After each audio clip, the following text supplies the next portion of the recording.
Ah pardon, j'ai été perturbée par la petite notif qu'on est enregistré. Donc cette intervention va durer une demi-heure pour ma part. Je souhaite vous partager qui je suis, ce que je fais au niveau d'IMS et surtout aussi comment on fonctionne nous en interne pour vous donner des idées inspirantes qui, je le pense, pourraient être largement réplicables. Donc qui suis-je? Elisa, tu l'as dit, Nancy, je dirige une association qui est IMS et je vais y revenir par après pour vous expliquer qui nous sommes et ce que nous faisons. Mais pour moi, la chose la plus importante sur laquelle je souhaite démarrer ce matin, c'est de vous parler de ces 4 valeurs que je mets en avant, qui sont des valeurs très fortes au niveau de ma personne depuis toujours. Le courage, ici, c'est de pouvoir oser, prendre des décisions courageuses et d'aller de l'avant. La liberté d'agir, la liberté de n'être rattaché à rien ni personne et de pouvoir prendre des décisions qui sont liées donc au courage et audacieuses. La justice, qui a toujours pour moi été hyper importante, et là je le rattache aussi à tout ce qui est lié au pilier social, tout ce qui est du coup l'inverse, l'injustice m'est assez insupportable. Et l'amour des humains, des hommes, de la planète, de la nature. Et vous allez voir que c'est très important parce qu'en fait, si je démarre là-dessus et que je vous partage mes valeurs, c'est parce que, et c'est pas moi qui le dis, c'est fondamental dans une organisation. En fait, souvent, l'entreprise va ressembler aux valeurs qu'incarne son dirigeant ou sa dirigeante. Alors, je vais vous donner quelques petits mots sur IMS. Donc à IMS, les valeurs sont très importantes, comme pour moi. Donc on en a 4. Oser innover. Vous voyez, on retrouve aussi quelque chose que je viens de vous partager qui pour moi, à titre personnel, est très important. Cultiver le partage, la responsabilité individuelle et collective qui est très forte à IMS. En fait, chacun est autonome dans son travail et doit prendre des décisions. On dit même que chaque collaborateur est un peu intrapreneur au sein de l'association et équipe inclusive et bienveillante. Et en fait, tous les jours, quand mes collègues viennent au bureau, leur mission, c'est d'inspirer plus de durabilité et de catalyser l'action. Et notre vision, c'est de faire du Luxembourg la référence d'une société prospère et durable. Et donc, en fait, IMS, on est une association sans but lucratif. On a été fondé il y a presque 20 ans avec cet objectif de rassembler les organisations et de les accompagner pour qu'elles se transforment vers plus de durabilité. Comment on fonctionne? On a 4 champs d'action. On va sensibiliser, informer. On va aussi promouvoir la RSE au sein de notre réseau, proposer des solutions pratiques et concrètes aux organisations qui travaillent avec nous et apporter de l'expertise. Pour être plus concret, alors je ne sais pas si tout est visible parce que la roue est un peu petite, mais nous travaillons donc sur les 3 piliers du développement durable, People, Planet et Prosperity. Et donc derrière ces différents piliers, nous avons des activités. Donc ça veut dire qu'à chaque fois, il va y avoir un chef de projet dans l'association qui va piloter l'une ou l'autre initiative. Donc je vais juste vous donner un exemple. Par exemple, dans le pilier planète, on travaille sur la lutte contre le gaspillage alimentaire au travers des restaurants d'entreprise, ou encore dans le pilier social sur la diversité et l'inclusion, puisque IMS est à l'initiative de la Charte de la diversité nationale. Voilà, c'est juste pour vous donner quelques exemples très rapidement. Pardon. Et puis à droite, vous pouvez voir qu'IMS est le représentant national de pas mal d'organisations, que ce soit au niveau Europe ou international, et je ne vais pas rentrer dans le détail ce matin, sauf si quelqu'un a des questions. Notre réseau associatif, donc c'est 246 organisations qui sont membres. Nous avons 356 signataires de notre charte de la diversité, donc on peut être membre et signataire, mais on peut juste aussi être signataire ou juste membre. Donc certaines organisations choisissent différentes options. Nous avons aussi un statut de membre associé qui est réservé au secteur non-profit, qui leur permet de se connecter avec les entreprises au travers d'un projet pour lesquels nous accompagnons les organisations du secteur non-profit à créer des partenariats, que ce soit sur du mécénat de compétences, du volontariat ou des échanges de biens et de services avec les entreprises. Et notre réseau représente à peu près 25% de la masse salariale nationale du Luxembourg, avec 27 salariés au niveau d'IMS. C'est pour ça que je vous disais tout à l'heure que vous allez pouvoir faire aussi des parallèles sur ce qu'on fait, parce que même si on a un statut associatif, on est une petite structure, une PME de 27 personnes. J'ajoute juste un petit point. Donc IMS a une une convention de collaboration avec la Chambre des métiers. En fait, pour rejoindre IMS, il faut payer une cotisation annuelle qui est calculée en fonction du nombre de salariés. Et dans le cadre de la collaboration que nous avons avec la Chambre des métiers, vous avez un tarif préférentiel qui est donc de moins 35% par rapport au tarif que vous pouvez voir sur le site d'IMS. Donc n'hésitez pas à nous rejoindre parce que vraiment, il se passe pas mal de choses au niveau de l'association. Et donc, c'est toujours très intéressant de pouvoir échanger entre pairs sur les thématiques de durabilité.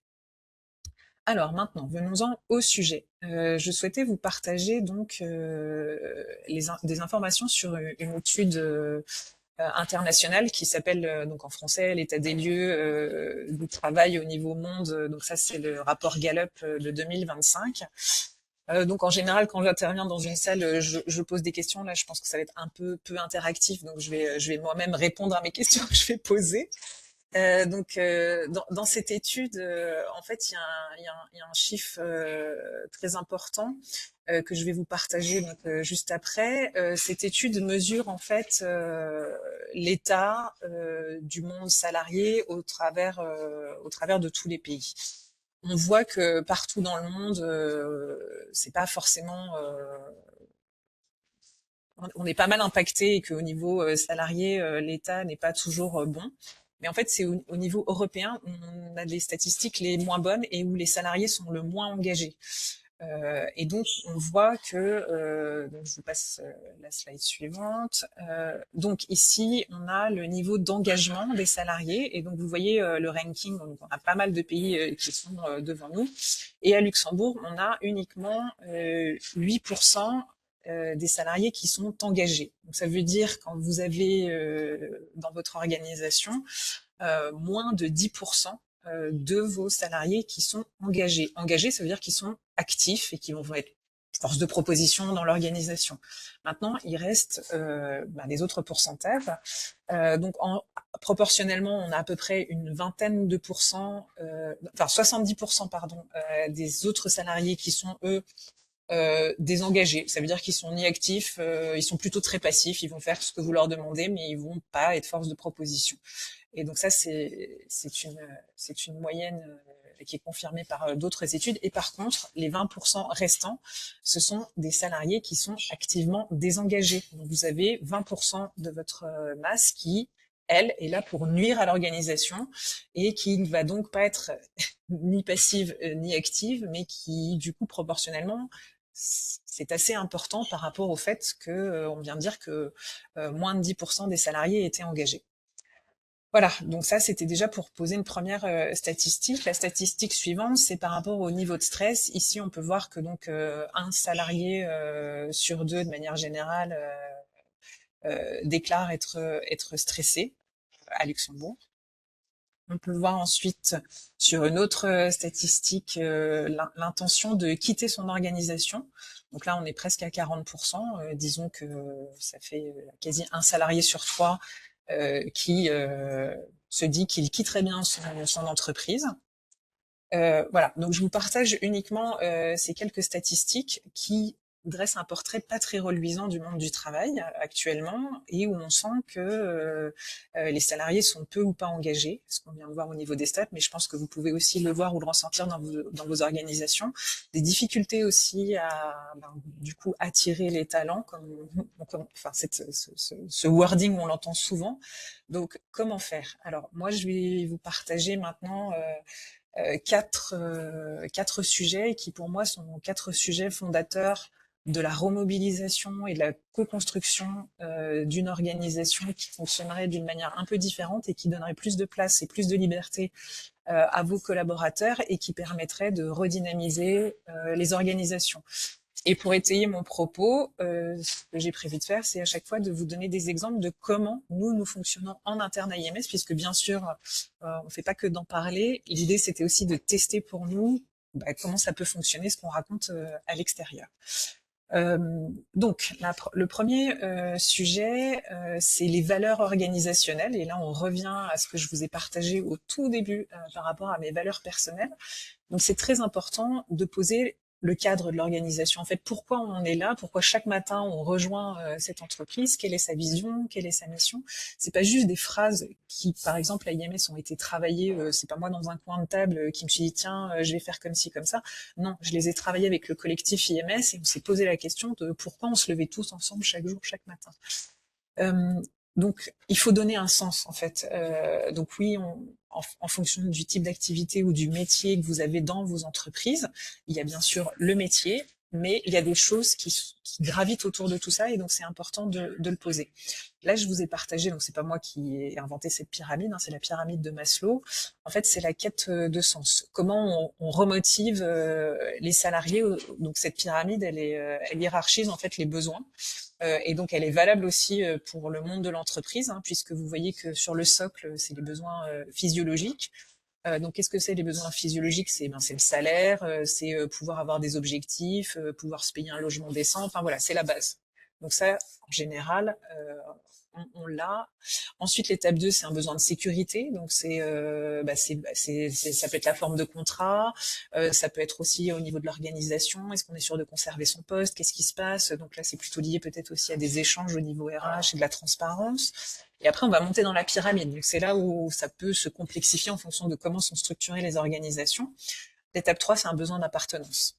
Voilà, le salarié va travailler au sein d'une équipe, dans une entreprise, donc il doit se sentir valorisé, faire partie de ce collectif. Et donc là, je vais vous partager des outils et comment on peut fonctionner. Après, l'étape 4, c'est le besoin d'estime. Quelle est la reconnaissance, la culture de l'entreprise, comment ça fonctionne, comment on valorise les succès, comment la motivation est mise en avant, enfin voilà, toutes ces choses-là. Et la dernière étape, c'est le besoin d'accomplissement.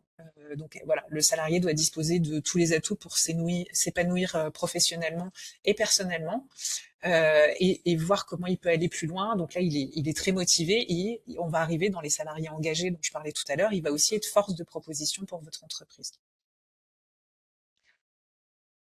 Euh, Ensuite, ce qui est important, c'est donc de reconnaître et de valoriser les personnes, donc d'apporter des récompenses qui peuvent être symboliques ou matérielles, de reconnaître individuellement, fait que chaque personne dans l'organisation, et qu'elle sache aussi pourquoi elle est là, ce qu'elle fait au niveau du groupe.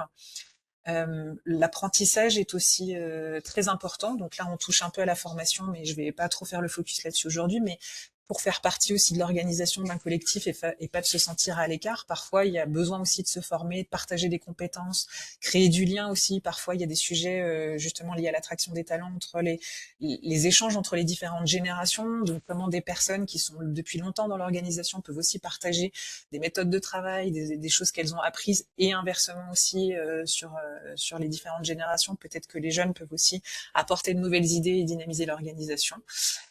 Et donc dans ce type d'organisation apprenante, et où on est beaucoup dans le partage, le feedback est hyper important, et je vais y revenir dans l'exemple d'IMS. J'ai apporté aussi cette information-là. Donc IMS travaille dans un cadre global qui est le développement durable, et donc le développement durable, il y a plein de choses qui existent, mais je voulais faire un petit focus rapide sur les objectifs de développement durable, qui donc ont été validés par tous les pays du monde au niveau des Nations Unies, donc en 2015. Il y en a 17, et je ne vais pas les décrire. Et pour atteindre ces 17 objectifs de développement durable, il y a un cadre qui a été développé qui s'appelle les IDG, les Inner Development Goals, et en fait qui est un cadre de soft skills sur lesquels on doit s'appuyer pour pouvoir atteindre ces objectifs de développement durable. Ce cadre, je vous le partage parce qu'en fait, il est vraiment hyper intéressant dans la mesure où ces 23 compétences qui sont listées ici, j'en ai l'intime conviction, ce sont vraiment les compétences dont on a besoin dans un monde qui est en changement, et vos organisations le sont, puisque avec tout ce qui se passe au niveau global, vous êtes forcément impacté, et donc il faut absolument travailler sur ces compétences. Et donc ces compétences qui se retrouvent dans ce cadre, vous pourrez retrouver éventuellement sur notre site différents outils qui peuvent être intéressants. La demi-heure qui nous est allouée ce matin n'est pas suffisante pour que je puisse rentrer dans le détail de tout ce que vous pouvez voir ici, mais vous pouvez par exemple dans le pilier 5, sur le pilier de l'action, vous pouvez voir qu'on a besoin de courage, de créativité, d'optimisme. Voilà, donc comment on peut travailler sur ces compétences au niveau de son organisation et de ses ressources humaines, c'est très important. Maintenant, je vais vous donner l'exemple d'IMS, vous allez un peu plus comprendre comment nous avons fait. Donc, Au niveau d'IMS, vous avez vu, il y a nos valeurs que j'ai présentées tout à l'heure sur oser innover, cultiver le partage, équipe inclusive et bienveillante et responsabilité individuelle et collective. Ces valeurs, on les a ensuite définies avec l'équipe au travers d'une phrase un peu plus spécifique pour vraiment la décrire au niveau de notre organisation du travail. Euh, je vais faire mes slides un peu à l'envers. Du coup, on a ensuite utilisé le framework des IDV, donc c'est-à-dire ces différents wordings, ces 23 soft skills, et on en a gardé 22, parce que figurez-vous qu'en fait, quand on avait décrit avec l'équipe au travers de phrases ce que voulait dire chacune de nos valeurs dans notre organisation du travail, c'est-à-dire quand je dis qu'à IMS, je dois faire preuve de responsabilité individuelle et collective, qu'est-ce que ça veut dire quand je travaille à IMS tous les jours? Et donc là, l'équipe avait produit des phrases qui concrètement disaient, quand je me pose une question, ok, si je fais référence à cette valeur, ça veut dire ça dans mon travail. Et en fait, on trouvait que c'était un peu long de lire ces phrases, et finalement, en fait, on les a croisées avec ces soft skills, et ça matchait quasiment à 100%, puisque 23 des soft skills mentionnés dans le cadre des IGG correspondaient avec nos valeurs. Et donc là, à droite, vous pouvez voir sur le slide qu'en fait, quand une nouvelle personne arrive à IMS, je reviendrai sur l'étape du recrutement après, mais on l'a fait signer, enfin on l'engage à respecter nos valeurs, et donc elle doit lire toutes ces phrases. Donc c'est un temps collectif où elle s'engage à respecter les différentes valeurs d'IMS. Ensuite, il y a ce petit schéma qui arrive. Ça, c'est pour vous expliquer comment on fonctionne en interne. Donc, puisqu'on est une organisation avec une hiérarchie assez plate, voilà, ça c'est notre organigramme, si vous voulez. Donc, au centre des atomes, puisque c'est comme ça qu'on les appelle, on a des leads, donc des personnes qui sont leaders et qui sont là pour coacher les chefs de projet. Personne n'a une responsabilité de management au sein de l'association. S'il y a un souci, par contre, ça revient chez moi.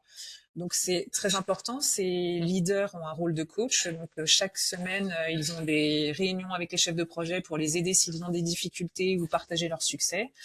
Et aussi se faire des feedbacks. Ça c'est aussi très important. Donc là, il y a tout un process quand on veut faire des feedbacks qu'on a mis en place.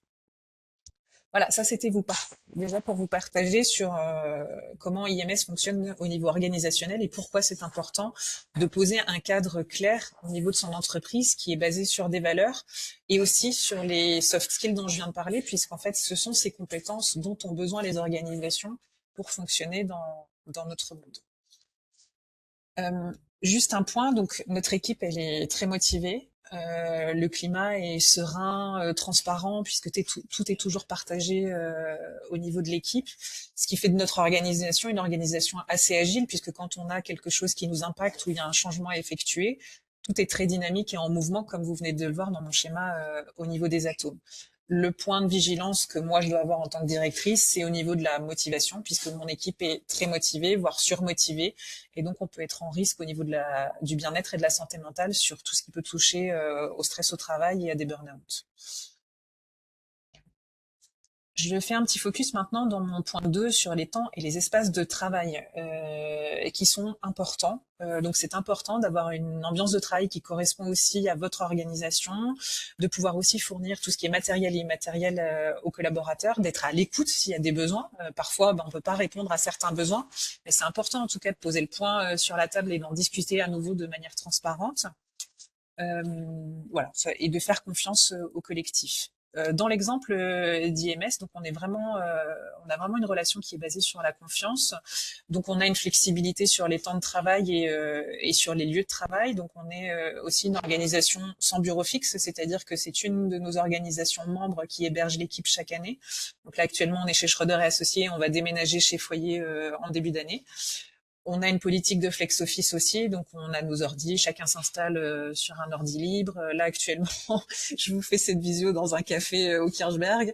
Voilà, on est très libre de nos lieux de travail. L'important c'est de répondre à ces objectifs, de répondre au cadre fiscal aussi, puisque comme tout le monde, on est contraint par certaines obligations, et donc d'en discuter ouvertement avec l'équipe. Maintenant, je passe à mon point 3 sur l'engagement des communautés.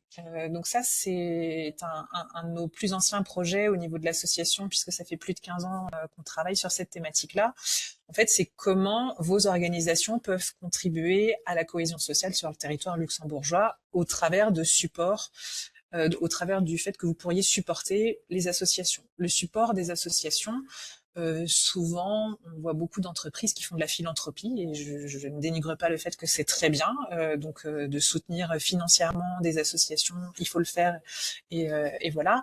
Mais ici, IMS travaille au-delà de la philanthropie, c'est-à-dire que notre objectif, c'est de créer des partenariats et des collaborations entre le secteur non-profit et des entreprises. Pourquoi? Parce que c'est aussi, vous voyez ici sur mon slide, une attente en fait des salariés dans les organisations de pouvoir du coup avoir en fait en plus de son job des activités annexes connexes pendant son temps de travail qui vont permettre de donner un autre sens à sa mission dans l'entreprise dans laquelle nous travaillons. Donc, c'est d'abord sur ce slide ce qu'on peut voir un besoin qu'en fait ont la plupart des personnes de pouvoir prendre soin des autres, de se rendre utile pour la société, de renforcer aussi les liens au niveau du territoire, d'avoir plus de cohésion et éventuellement de développer ses compétences puisqu'on peut utiliser ses compétences pour aller aider des associations, mais on peut aussi parfois faire du volontariat et découvrir aussi d'autres activités dans des associations et s'ouvrir.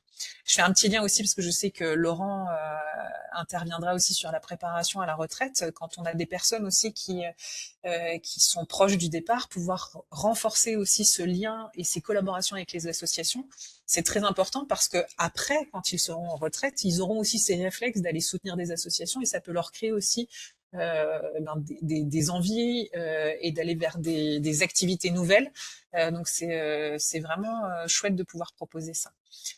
Et pourquoi c'est important de le proposer en entreprise. Donc vous voyez ici ce qu'on estime être important.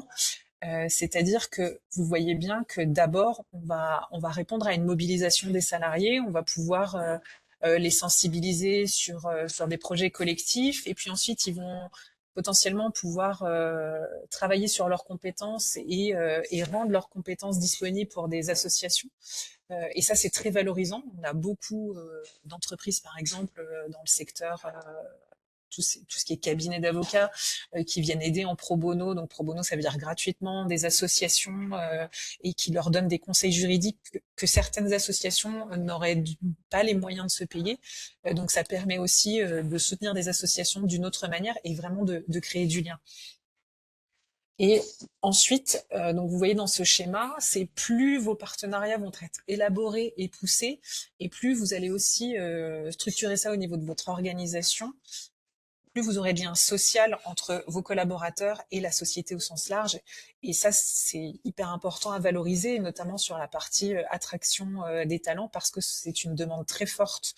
Alors j'ai envie de dire des nouvelles générations, mais pas que, parce que par exemple, moi, jamais de la vie, j'aurais été dans une entreprise qui ne proposait rien sur cet aspect social ou sociétal. Donc c'est pas forcément une question de génération, mais c'est vraiment une question d'attente. Et je pense que ces attentes-là sont de plus il y a de plus en plus de demandes, notamment parce qu'aussi le contexte global est plutôt morose, et pouvoir aussi se sentir utile dans son entreprise au travers de son métier, mais avoir une utilité en plus, ça fait vraiment du sens. Après, ce qu'on recommande aussi, c'est que les associations avec lesquelles vous collaborez ou vous collaboreriez, il y ait aussi un sens et que ce soit stratégique, c'est-à-dire que en fonction de votre secteur d'activité, il va y avoir des sujets ou des thématiques sur lesquelles c'est beaucoup plus matériel que d'autres, de se dire qu'il faut travailler sur ce sujet-là plus que certains. Je vais prendre un exemple, par exemple une entreprise qui fabriquerait des lunettes. Ça peut être intéressant pour elle de se tourner vers certains types de handicap, perte de vision, handicap visuel, parce que au travers de son métier, elle peut vraiment aller aider sur cet aspect-là. Et en termes de storytelling pour l'employeur, il y a vraiment quelque chose qui a du fond et de la profondeur en faisant ce type d'échange. Pour nous, IMS, pour vous faire le parallèle sur comment on fonctionne, on réserve 2 journées par an sur le temps de travail de chaque salarié de l'équipe pour pouvoir contribuer. Donc nous n'avons pas, étant donné qu'IMS travaille déjà sur le développement durable, nous n'avons pas défini une thématique spécifique, si ce n'est que rappelez-vous, au tout début, j'ai présenté qu'à IMS, il y a un statut de membre associé, donc on a à peu près pas loin de 150 associations qui sont membres associés d'IMS, et donc l'objectif pour nous, c'est d'aller soutenir nos membres associés et de les aider, que ce soit sur du volontariat ou du mécénat de compétences. On a par exemple des collègues qui sont allés dans des dans des associations qui soutiennent des personnes âgées pour les aider à utiliser leur téléphone portable, par exemple, parce que c'était des jeunes dans l'équipe et qui sont digital natives et que pour eux c'était génial. Et ils ont créé des relations avec ces personnes âgées comme si c'était des membres de leur famille. C'était vraiment hyper chouette. Voilà, c'était juste pour donner un petit exemple. Et mon dernier sujet, c'est la thématique de la diversité et de l'inclusion. Ici, vous pouvez voir cette roue de la diversité. Alors, je vais pas rentrer dans plein de détails ce matin, mais en fait, le message important ici, cette roue de la diversité, elle nous représente tous et toutes. Pourquoi? Parce que on a tous et toutes au centre une personnalité qui est différente en fonction de qui nous sommes. Ensuite, il y a les dimensions internes qui sont visibles, que vous voyez sur le premier cercle après la personnalité. Donc, ça va être des éléments qui sont plutôt visibles. Quel âge j'ai? Est-ce que je suis plutôt jeune, plutôt âgée? Ça peut se voir sur mon visage. Quel est mon genre? On va voir que, ben voilà, vous voyez que je suis une femme, que je suis de couleur blanche. Donc voilà, ça c'est ce qui est visible et apparent et que vous pouvez a priori voir de moi et qui va me définir. Parce qu'en fait, je n'entrerai pas dans tous les détails, mais vous avez tous des biais et des stéréotypes, et en fonction de ce que vous voyez de moi aujourd'hui, vous vous êtes déjà sûrement fait une idée en vous disant ah tiens, elle est dans telle ou telle catégorie. On a tendance, voilà, ça c'est le cerveau qui fonctionne comme ça, à mettre les gens dans des cases. Dans ces trous, ensuite, on peut voir des dimensions externes qui sont moins visibles. Donc, par exemple, combien je gagne, quels sont mes revenus, est-ce que je suis propriétaire, est-ce que je viens d'où, voilà, où est-ce que j'habite, des choses comme ça. Et puis après, des choses plus contextuelles qui sont liées aussi à ma personne et qui sont là pour le coup encore moins visibles. Et donc, tous ces éléments de ces trous vont me définir, vont vous définir. Et en fait, pourquoi j'en parle là maintenant? Parce que dans une organisation, vous avez une multitude de personnes qui sont des personnes qui sont toutes et tous différentes au travers de ces trous. Et donc après, la gestion de la diversité, donc ce que nous expliquons au travers de la charte qu'IMS propose, c'est en fait c'est hyper important dans l'organisation parce qu'en fait, toutes ces personnes, vous allez devoir les faire vivre ensemble, les faire cohabiter, les motiver et en créer un collectif. Et donc, vous devez aussi être ouvert justement à toutes ces diversités et essayer d'en puiser leurs forces au niveau de vos organisations.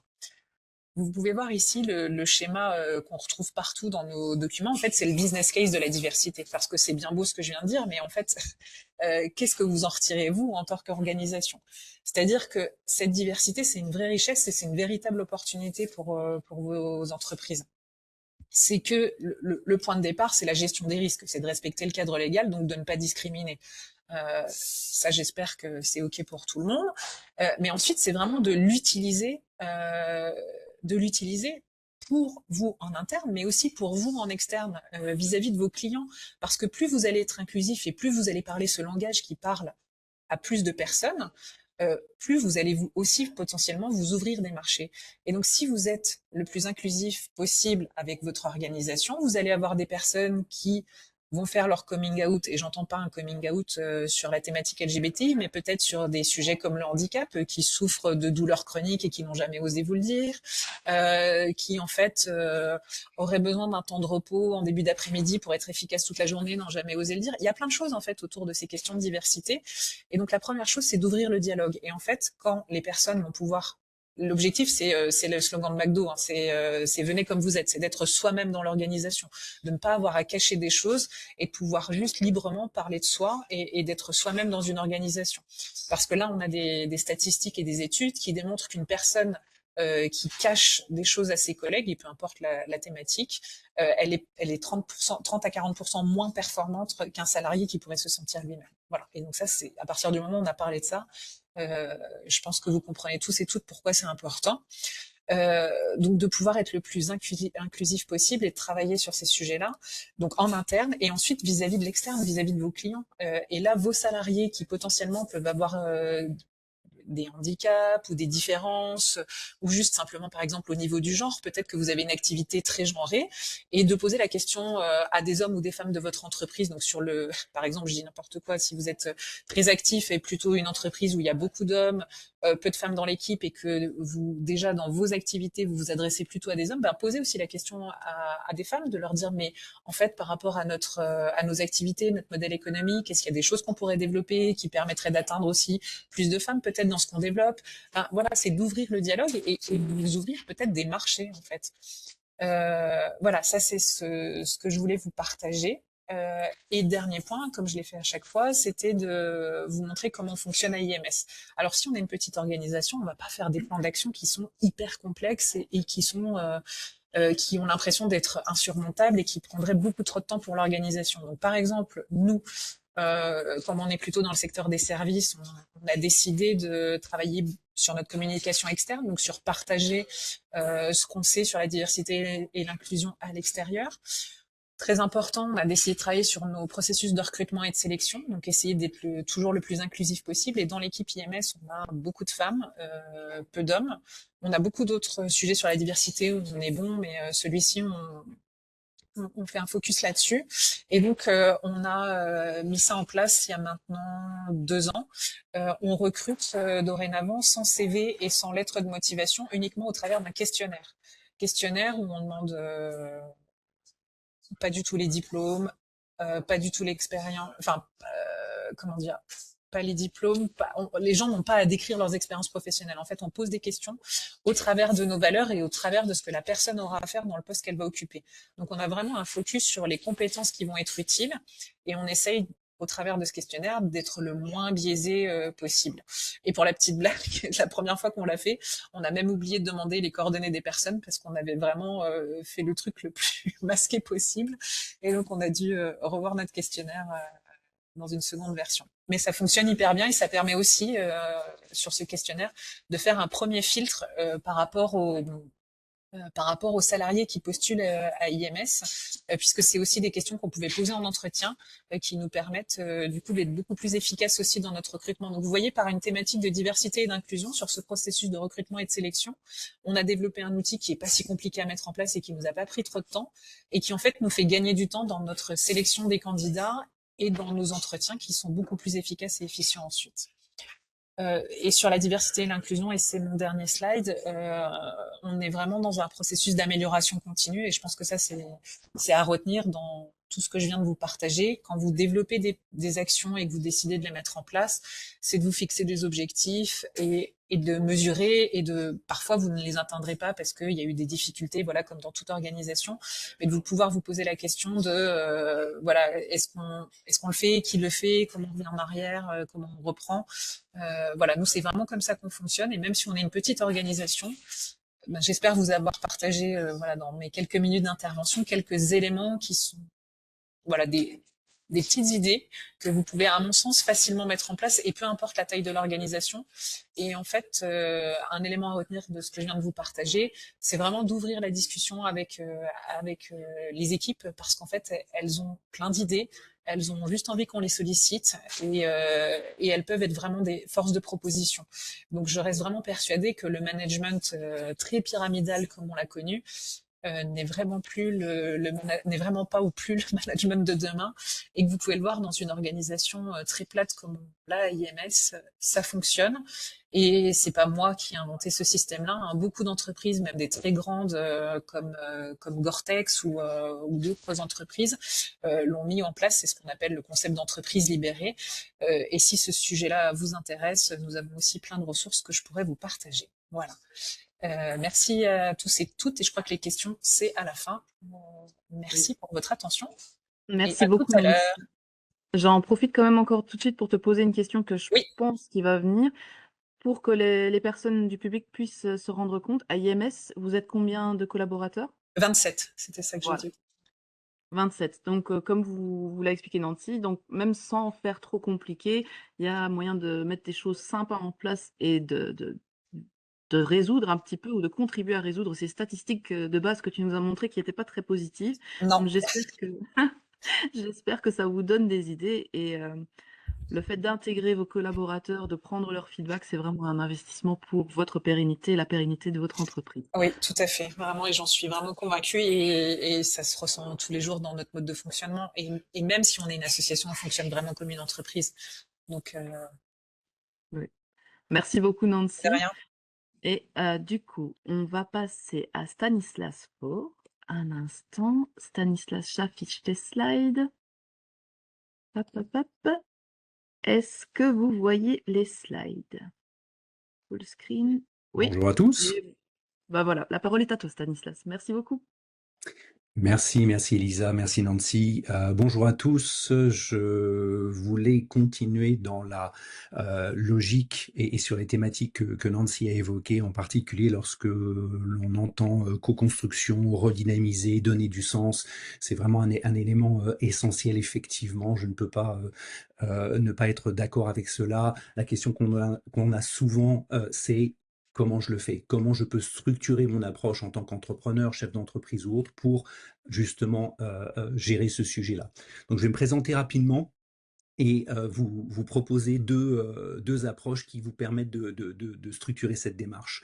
Donc, si on va au slide précédent suivant, pardon, qui présente l'INDR, vous avez peut-être entendu parler de l'INDR, c'est l'Institut national pour le développement durable, et qui a une mission spécifique, c'est d'être reconnu comme l'institut de référence au Luxembourg pour aider les entreprises à, intégrer la durabilité à leur stratégie et valoriser leur engagement. Et ce, avec un label qui fait deux choses, vise toujours à améliorer un processus et un programme qui vise à améliorer leur compétitivité, et leur image. Nous sommes une ASBL de 5 personnes, donc autant dire une petite structure, mais qui a 18 ans d'existence et 15 ans d'expérience de labellisation. Et nous avons aussi l'avantage et le privilège d'avoir en 2021 cofondé avec différents acteurs européens Responsability Europe, qui est une association européenne de porteurs de labels. Nos équivalents en France, par exemple, sont l'AFNOR.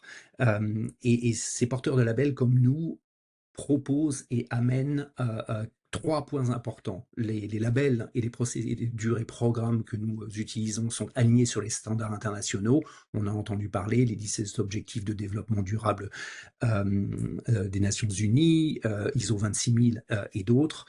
Basé aussi, deuxième point important, sur un principe d'amélioration continue, ce qui est essentiel. Ce n'est pas une note, c'est une certification qui permet de déterminer un niveau de maturité avec des recommandations d'amélioration continue. Et enfin, vérifier sur site par des experts indépendants. Donc une fois de plus, quand je parlerai de Responsibility Europe ou du label ESR de l'INDR, ce sont ces éléments-là qui sont vraiment indispensables à garder en tête. Si l'on va au slide suivant, vous voyez très rapidement que nous avons à peu près 400 entités labellisées au Luxembourg qui couvrent à peu près 16% de la population active, avec une large majorité de PME, 73% de PME, 8% de TPE et presque 20% de plus grandes entreprises. Et nous couvrons une vaste diversité de secteurs, les plus importants étant en volume la construction, le transport, l'ingénierie, mais aussi les sociétés de services, que ce soit les sociétés de services, de conseil, même en communication et publicité, ou un autre exemple, les sociétés de services juridiques et comptables. Donc une diversité de secteurs avec des fiduciaires, des family office, des sociétés de services comme Mate, de traduction comme Translatores, de services marketing comme Quattro, dans la construction et les travaux publics ou les aménagements, je dirais, vous avez des bureaux centers, des Novus Rénovation, Carpnip, donc une variété d'entreprises vraiment de taille qui vont de 2-3 collaborateurs aux plus grandes structures. Ce que je voulais, outre cette présentation, je voulais vous parler d'une démarche de durabilité. Et je vais vous parler un petit peu de mon profil, donc qui suis-je, d'où je viens et pourquoi cette approche m'intéresse. Je suis advisor à l'INDR et j'ai deux rôles. Aider l'INDR dans sa transformation, parce que depuis une petite dizaine d'années, j'ai évolué sur différents rôles qui m'ont amené à conseiller des organisations sur leur plan stratégique et leur plan d'action en durabilité. Et ce qui est vraiment particulier avec l'INDR, c'est que justement cette démarche de durabilité a besoin d'être structurée. Et c'est mon deuxième rôle à l'INDR, c'est être advisor et aller voir les entreprises qui ont besoin de mieux comprendre comment le programme et le label fonctionnent et les accompagner pour les amener vers le label.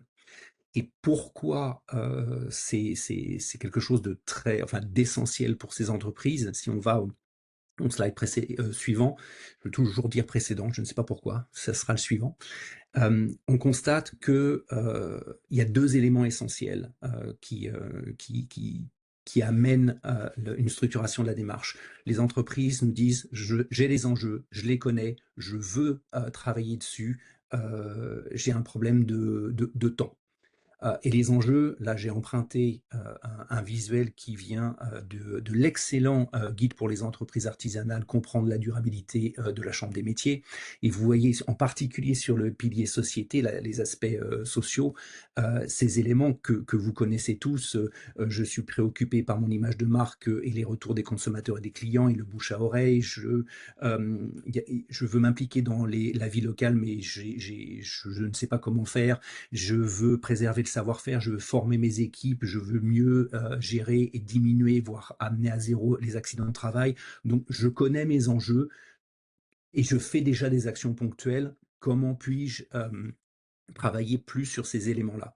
Et l'autre point pour structurer une démarche, et ça ressort beaucoup de nos discussions avec les entreprises, c'est comment puis-je mettre l'accent sur le facteur humain? Puisqu'une démarche de durabilité, que ce soit, c'est ce qu'on voit sur le slide suivant, que ce soit pour un label ou dans une démarche de lancement de projet, oui, c'est pour réduire les coûts liés à la consommation et déchets, impacter positivement l'environnement, améliorer les processus et les modes de fonctionnement, c'est important. Mais le facteur humain est clé, puisque dans toutes les enquêtes que l'on a fait, on voit que ce qui ressort, c'est je veux fidéliser mes salariés et attirer les talents, je veux répondre aux attentes de mes clients et des marchés publics éventuellement ou du marché tout court, je veux valoriser mon entreprise sur le marché. Et c'est lié vraiment fondamentalement au facteur humain. Et pour avoir cette approche, ce que je vous propose, c'est de voir un exemple qui est dans le secteur de la construction, sur le prochain slide. Dans le secteur du bâtiment, on a travaillé avec une organisation qui nous a dit, voilà, en termes de gouvernance, oui, je vais être transparent avec mes clients, je vais améliorer mes délais de paiement fournisseurs. En termes d'environnement, je vais du bas vers le haut. En termes d'environnement, oui, absolument, l'impact des déchets, la limitation nécessaire de la consommation d'eau et d'énergie sur les chantiers, comment puis-je choisir des matériaux durables. Donc absolument, ce sont des éléments clés. La question au cœur, c'était comment je recrute, je garde et je forme mes salariés. Comment je peux veiller et améliorer les questions de sécurité et de santé au travail. Comment je peux, dans une équipe multiculturelle, multilingue, favoriser une bonne ambiance. Et les deux démarches, on a eu deux exemples, les deux démarches que je vais vous présenter, les deux programmes que je vais vous présenter, ont aidé ces deux organisations dans le secteur de la construction du bâtiment à se poser et à réfléchir à des axes d'amélioration, et souvent avec des choses qu'on a déjà entendues avec Nancy, c'est je me pose avec mes collaborateurs et je co-développe des solutions. Donc si on va sur la suite, donc les deux programmes, en passant au slide suivant, c'est simple, deux programmes dont vous avez probablement entendu déjà parler, le programme ESR et le label ESR et le Starter Kit. La question essentielle, c'est quel est mon niveau de maturité sur les sujets de durabilité? C'est-à-dire, est-ce que j'ai un niveau de connaissance plus ou moins élevé des sujets de durabilité? Est-ce que je suis à même facilement de dégager du temps pour ce sujet-là?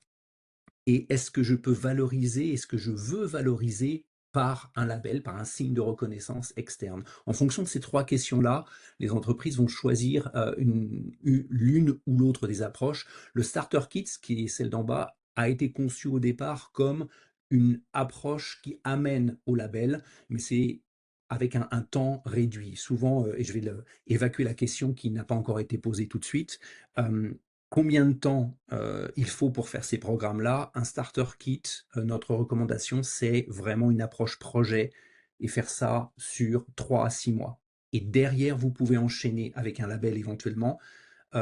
Enchaîner avec un label, le plus court que l'on ait eu, on est en train de travailler avec une entreprise qui a littéralement pris 3 semaines, qui était tellement prête après le starter kit que ça a pris 3 semaines pour lancer un processus de labellisation derrière.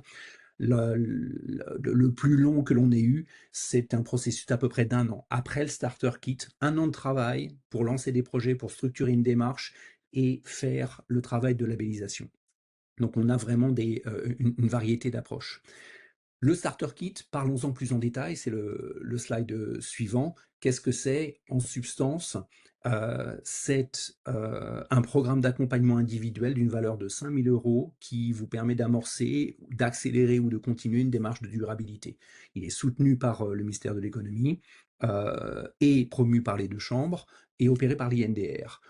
L'objectif, en fait, il vous permet, en substance, de faire un état des lieux de votre entreprise et de réfléchir à vos enjeux de durabilité, et en particulier sur le facteur humain, sur les ressources humaines, sur les relations à vos parties prenantes, et d'avancer avec l'appui d'un consultant avec quelques étapes simples qui vont vous donner des clés et des axes d'amélioration.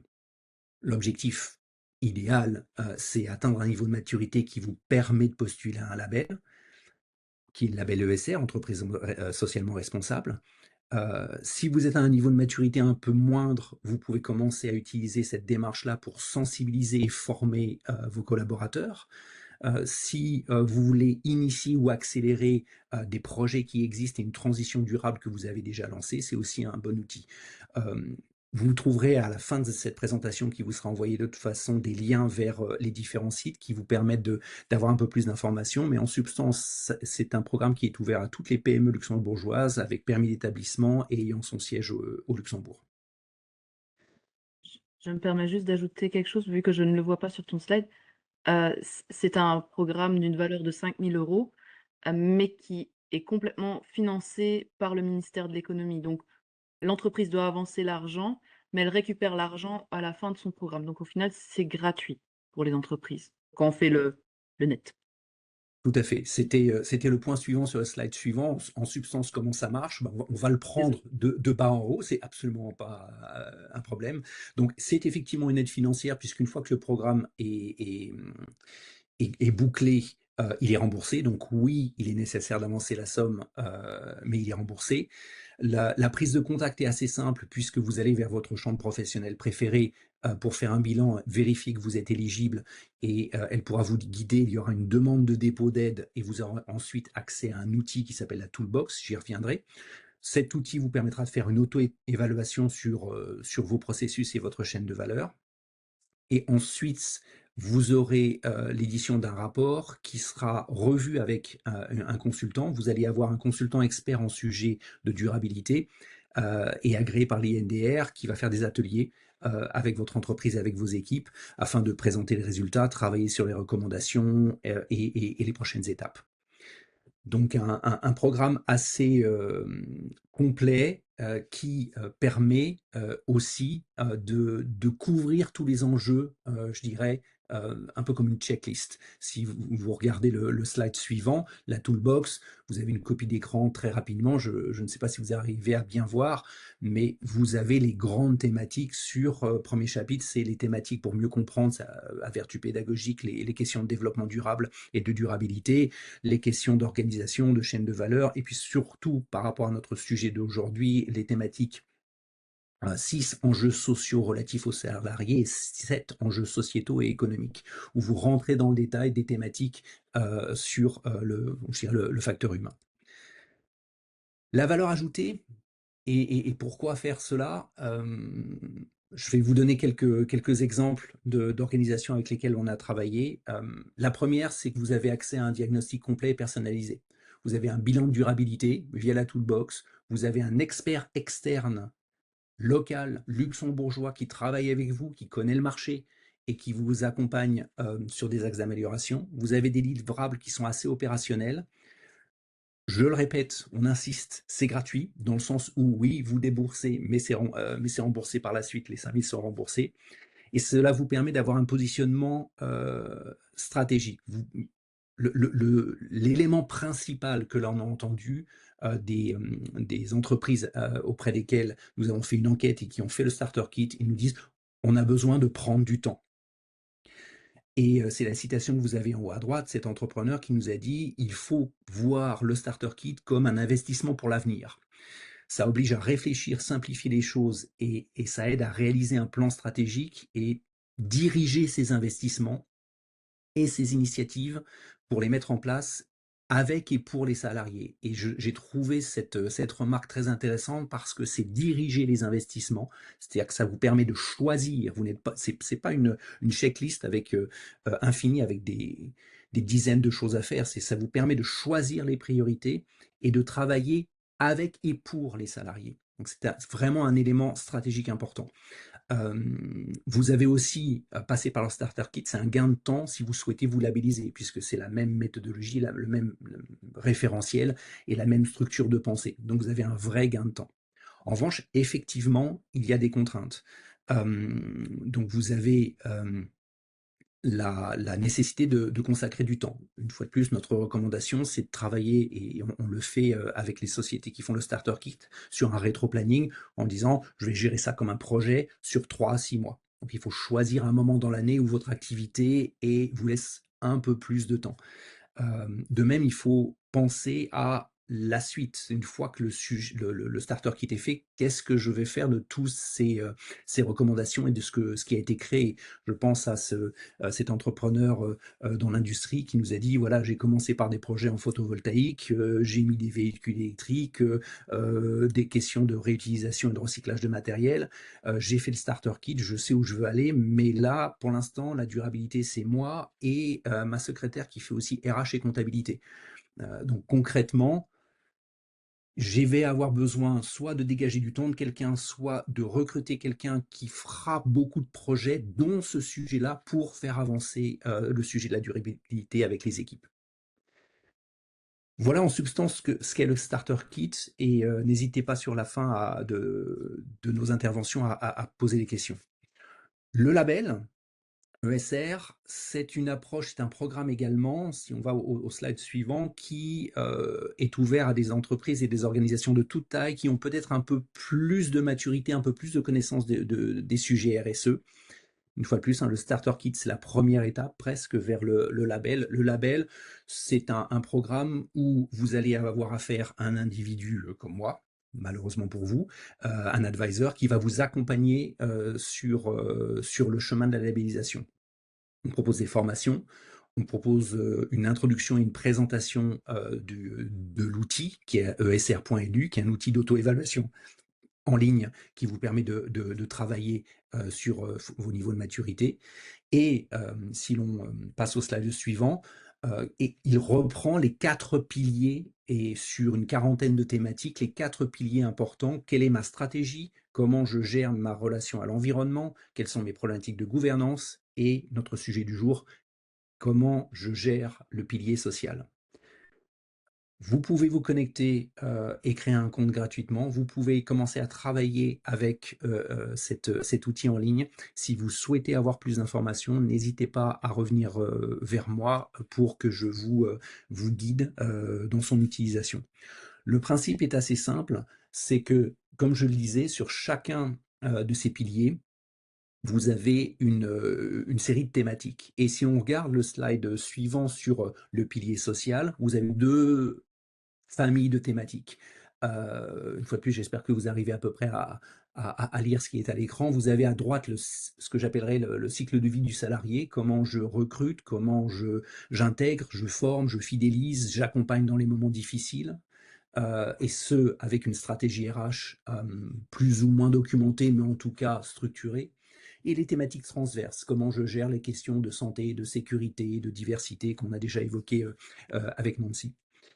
Et ce par quoi je voulais terminer, c'est peut-être vous donner des exemples justement, c'est le slide suivant, des problématiques et des valeurs ajoutées que cette démarche de labellisation a entraîné, qui est vraiment similaire, hein.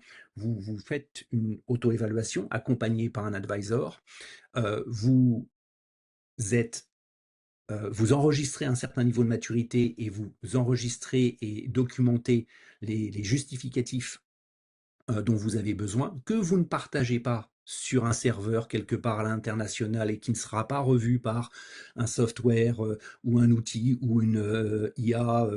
Vous gardez vos documents, mais vous allez avoir un être humain, un vérificateur qui viendra sur place, qui viendra vérifier ce que vous déclarez en termes d'utilisation de processus, en termes de justificatifs, et qui nous rendra un rapport qui permettra de valider si vous êtes en mesure d'avoir le label ou pas. Donc le même processus, on va dire, que le Starter Kit, mais à un niveau de maturité plus élevé.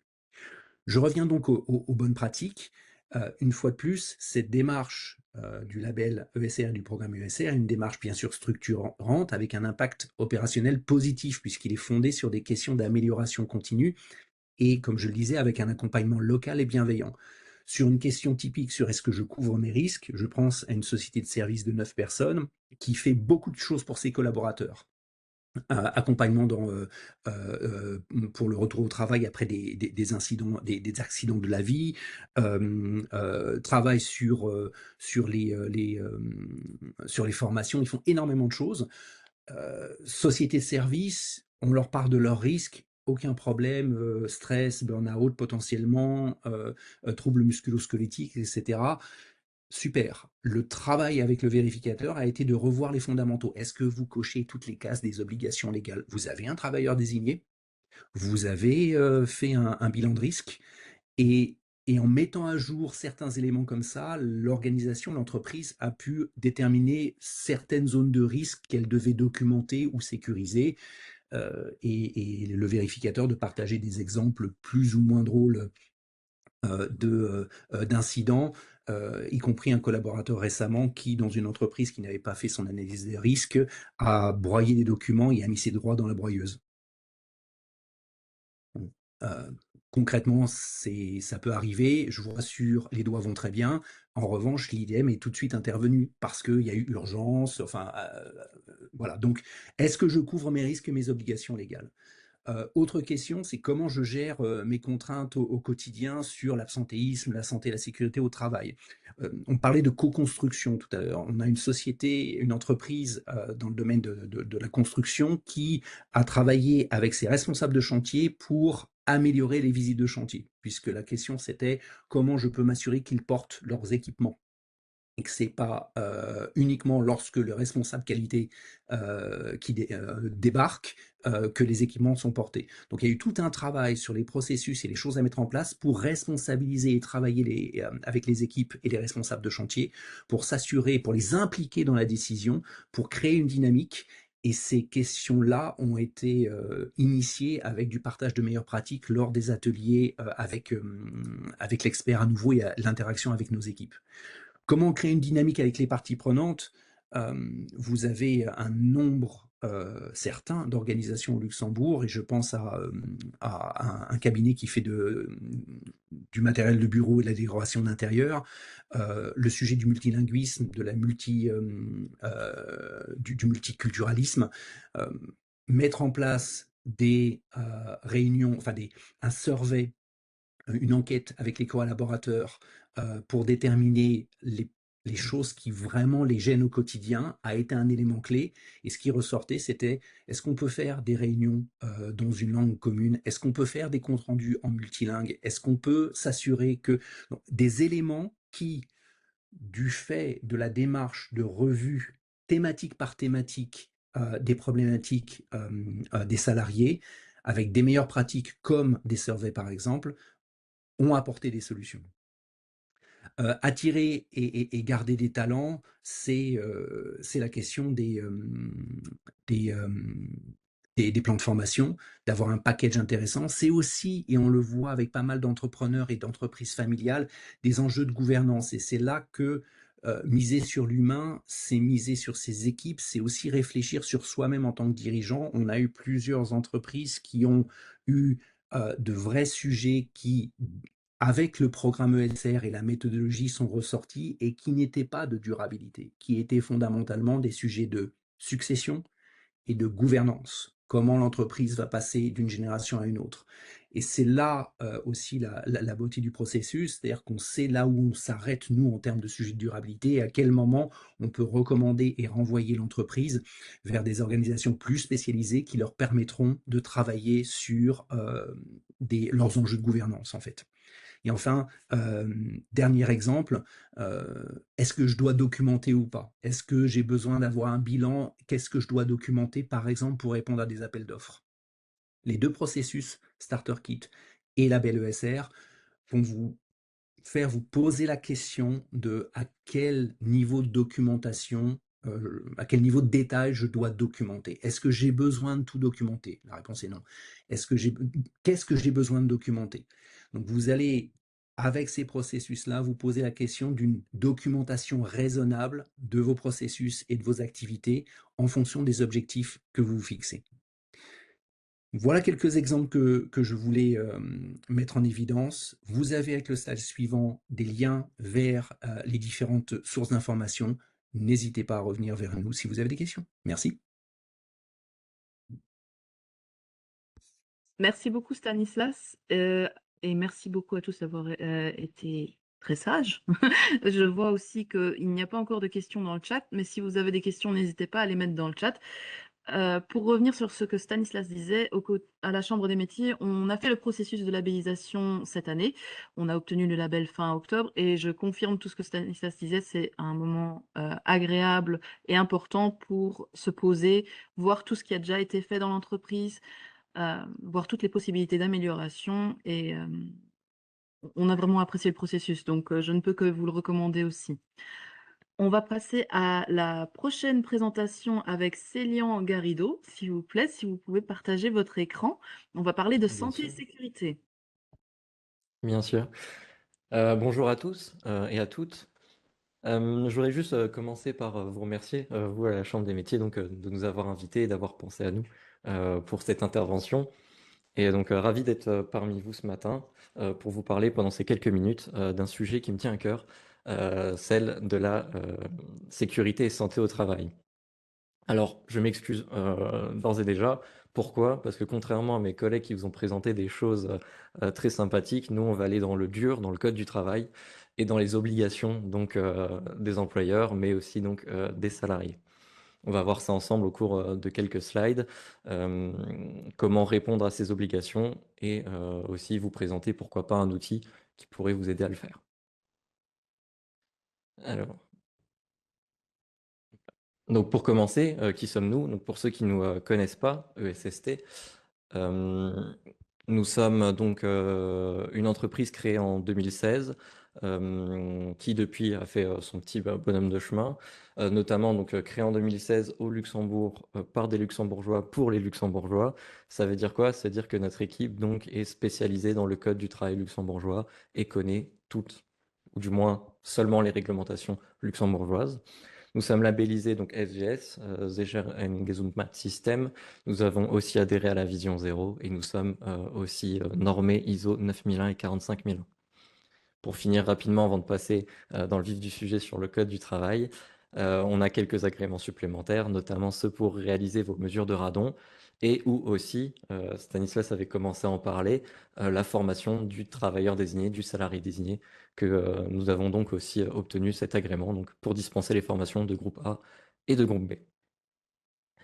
Alors, on va aller dans le dur, on va le faire vite, comme ça on souffrira moins. Quelles sont vos obligations en matière de SST aujourd'hui? Alors, il y en a plusieurs, les voici. Donc, c'est vos obligations SST. On va commencer, comme l'a dit Stanislas, c'est par avoir une formation de salarié désigné. Ça veut dire quoi? Ça veut dire que l'employeur a pour obligation de désigner au sein de la structure quelqu'un qui aura la casquette du référent sécurité santé au travail, celui qui va un peu coordonner un peu toutes ces obligations qu'on va voir tout à l'heure. Ensuite, on a la triptyque de ce qu'on va appeler le risk assessment, de l'analyse de risque. On a en premier la détermination des unités de travail, parce qu'effectivement, avant d'analyser le risque, il va falloir regrouper les collaborateurs dans une même unité, dans un même groupe, et ce groupe donc sera assujetti au même risque. C'est comme ça qu'on va un peu imaginer la chose. Ces groupes On va échanger avec votre médecin du travail dessus. Ce médecin du travail va vous proposer un inventaire des postes à risque. C'est donc un document dans lequel on va grouper. Il y aura tous ces groupes bien définis de collaborateurs et ensuite quelques tâches à risque pour leur santé. Le médecin ensuite va donc définir s'il a besoin de voir ses collaborateurs assez souvent ou non et proposer des examens spécifiques pour chacun d'entre eux afin donc de bien suivre leur état de santé ou autre. Pour finir de cette triptyque de l'analyse des risques, on a l'évaluation des risques professionnels. Donc je remercie Stanislas d'avoir un peu commencé la démarche. Effectivement, c'est un document qui est obligatoire d'avoir pour chaque entreprise et c'est donc un document dans lequel nous venons lister toutes les situations dangereuses possiblement, où chaque collaborateur donc, pourrait se heurter. Par exemple, Stanislas l'a dit tout à l'heure, la broyeuse à papier. On a aussi les escaliers. Il y a plein de choses à lister en fonction de chaque poste. Et donc, à la fin, ça nous fera une belle analyse de risque, une belle évaluation des risques professionnels. Ensuite, on va avoir le suivi des visites médicales. Effectivement, comme j'ai dit tout à l'heure, la première étape, c'est de faire son inventaire des postes à risque pour que le médecin puisse savoir à quelle fréquence il va voir le collaborateur. Et ensuite, donc, c'est à l'employeur de prendre des rendez-vous avec une certaine périodicité définie par le médecin pour faire suivre chacun de ses collaborateurs. On verra tout à l'heure, il existe plusieurs types de visites médicales et comment les suivre. Nous avons ensuite les registres de sécurité, qui est l'une des obligations qui va vous prendre le plus de temps. Pourquoi? Parce que sous ce nom de registre de sécurité, en fait, il y a beaucoup plus de choses à faire. Je vous le montre juste maintenant. En fait, vous allez devoir tenir 5 dossiers qui vous serviront tout au long de la vie de votre entreprise. On a comme premier dossier les installations de sécurité. Le second, c'est l'urgence et l'évacuation. Ensuite, on a toutes les formations SST, les installations techniques, et enfin les accidents incidents. Vous inquiétez pas, on reviendra tout à l'heure dessus. Ça fait partie des dernières choses que nous allons voir maintenant. Pour finir, la dernière des obligations, c'est celle de vos établissements classés, autrement appelés Commodo Incommodo. C'est quelque chose qu'on va très vite survoler, puisque en 15 minutes, je vais avoir du mal à tout vous expliquer. Mais vous inquiétez pas, sur chacune des slides, il y aura les sources cliquables qui vous enverront directement sur les réglementations ou les fiches d'aide de la Chambre des métiers dont je me suis bien servi pour la création de ce support. On commence. Donc effectivement, la formation du salarié désigné, comme je l'ai dit, l'employeur, c'est une de ses obligations, c'est de désigner quelqu'un qui sera donc en mesure de suivre toutes ces obligations. Pour le salarié désigné, donc, il y a une formation à suivre qui dépend de la taille de l'entreprise. Comme on peut voir, on a 3 grands types. Il y en a bien plus, mais je me suis arrêté à ces 3 grands types. On a le groupe A, qui correspond aux entreprises de 1 à 15 collaborateurs, le groupe B de 16 à 49, et ensuite le groupe C de 50 à 1600, pour dire simplement. Qu'est-ce que veut dire ces groupes? Tout simplement que pour faire la formation salarié désigné de groupe A, donc il y a très peu d'heures de formation à suivre. Il s'agit en réalité d'1 jour et demi de formation. Pour le groupe B, c'est un peu plus long, c'est 3 jours et demi. Mais sachez que pour ces 2 groupes A et B, l'employeur peut lui-même suivre la formation et assurer lui-même la fonction de salarié désigné. Au-dessus de 49 collaborateurs, il est obligé de désigner quelqu'un d'autre que lui-même. Voilà. Ensuite, on a donc la détermination des unités de travail et l'inventaire des postes à risque, communément appelé dans le jargon des conseillers l'IPAR. Alors, comment faire ça? Déjà, ça vient du Code du travail, article 326-4. Et voici à quoi ressemble un inventaire des postes à risque. On va avoir pour chaque feuille le titre de l'unité, par exemple l'unité des téléphonistes prise de commande. On va voir la description des activités, c'est-à-dire l'unité de travail, cette personne ou ce groupe s'occupe de faire ça, ça, ça. On va venir décrire simplement une journée type du collaborateur. On viendra définir combien d'hommes et de femmes font partie de ce groupe de collaborateurs. Et ensuite, avec le médecin, comme je l'ai dit tout à l'heure, on va venir décrire tous les risques présents pour ces travailleurs et faire une cotation, c'est-à-dire la fréquence d'exposition multipliée par le niveau de risque tout simplement. Et donc ça, vous pourrez directement vous rapprocher de votre service de santé pour avoir une conversation directe avec le médecin référent de votre structure et il vous aidera à rédiger ce document. Alors ce document, il est obligatoire, oui, et il donc recense tous les postes, comme je l'ai dit, et les réalise voilà, en collaboration avec le médecin du travail. Et pour finir, il doit être transmis à la DSATE pour ensuite avoir du coup un arrêté de conformité disant que votre structure est bel et bien conforme, on a rempli nos obligations. Ce document permet d'avoir donc une vue d'ensemble de tous les postes à risque, et il permet aussi donc d'avoir une périodicité des visites médicales ainsi que le type d'examen effectué. Sans ce document, on est souvent un peu perdu. On ne sait pas qui a besoin d'aller voir le médecin et à quelle fréquence. C'est pour ça qu'il est important. C'est pour moi l'un des points d'entrée dans l'établissement d'un bon système de santé au sein de votre structure. Et pour finir, ce document, il a une approche donc descriptive et statique, c'est-à-dire qu'une fois qu'on l'a fait, il reste comme ça, et ce document est valable 3 ans. C'est-à-dire que, passé la date de péremption du document, nous devons donc relancer tout le process, c'est-à-dire le réaliser avec son médecin, le renvoyer à la DSATE et réobtenir un nouvel arrêté de conformité. Donc soit on attend tous les 3 ans et pour le refaire, ou alors dès qu'il y a un changement d'activité, c'est-à-dire dès le moment où on a un nouveau groupe de collaborateurs, un nouveau risque qui n'existait pas avant, vous êtes encore une fois dans l'obligation de recommencer ce document, même s'il est encore valable. Voilà. Ça, c'était donc l'inventaire des postes à risque. Derrière, voici donc à quoi ressemble un peu du coup la solution que ESST propose, donc un logiciel qui vous permet de suivre tout ça et de faire un peu automatiquement. J'utilise les guillemets puisque même si l'informatique et l'ordinateur est d'une grande aide, il faut quand même un collaborateur derrière pour réaliser le document. Mais voici l'exemple, c'est-à-dire que on va dans le logiciel, on écrit unité numéro 1, il s'agit de la direction. Bah, la direction présente un risque, pourquoi pas, c'est celle des relations humaines difficiles. On vient rentrer donc la fréquence et le niveau définis par le médecin. Et ensuite, voilà, notre inventaire est fait. Il est prêt à être directement envoyé donc à la DSATE. Et comme on peut voir sur le logiciel, sur ce screen, on va voir les trois grandes étapes de la vie du document, c'est-à-dire l'envoi à la DSATE, l'accusé de réception de la lettre recommandée et la copie de l'arrêté de conformité, avec bien évidemment la date du prochain inventaire à réaliser. Voilà. C'est l'une des manières qu'on vous propose pour bien suivre ça directement dans vos structures, pour que ce soit le plus simple et le plus utilisable et utilisé. C'est comme ça qu'on dit chez nous. Maintenant, la troisième des obligations, si vous vous souvenez, j'ai dit que l'inventaire des postes à risque était la première étape. Maintenant, on va devoir réaliser l'évaluation des risques professionnels.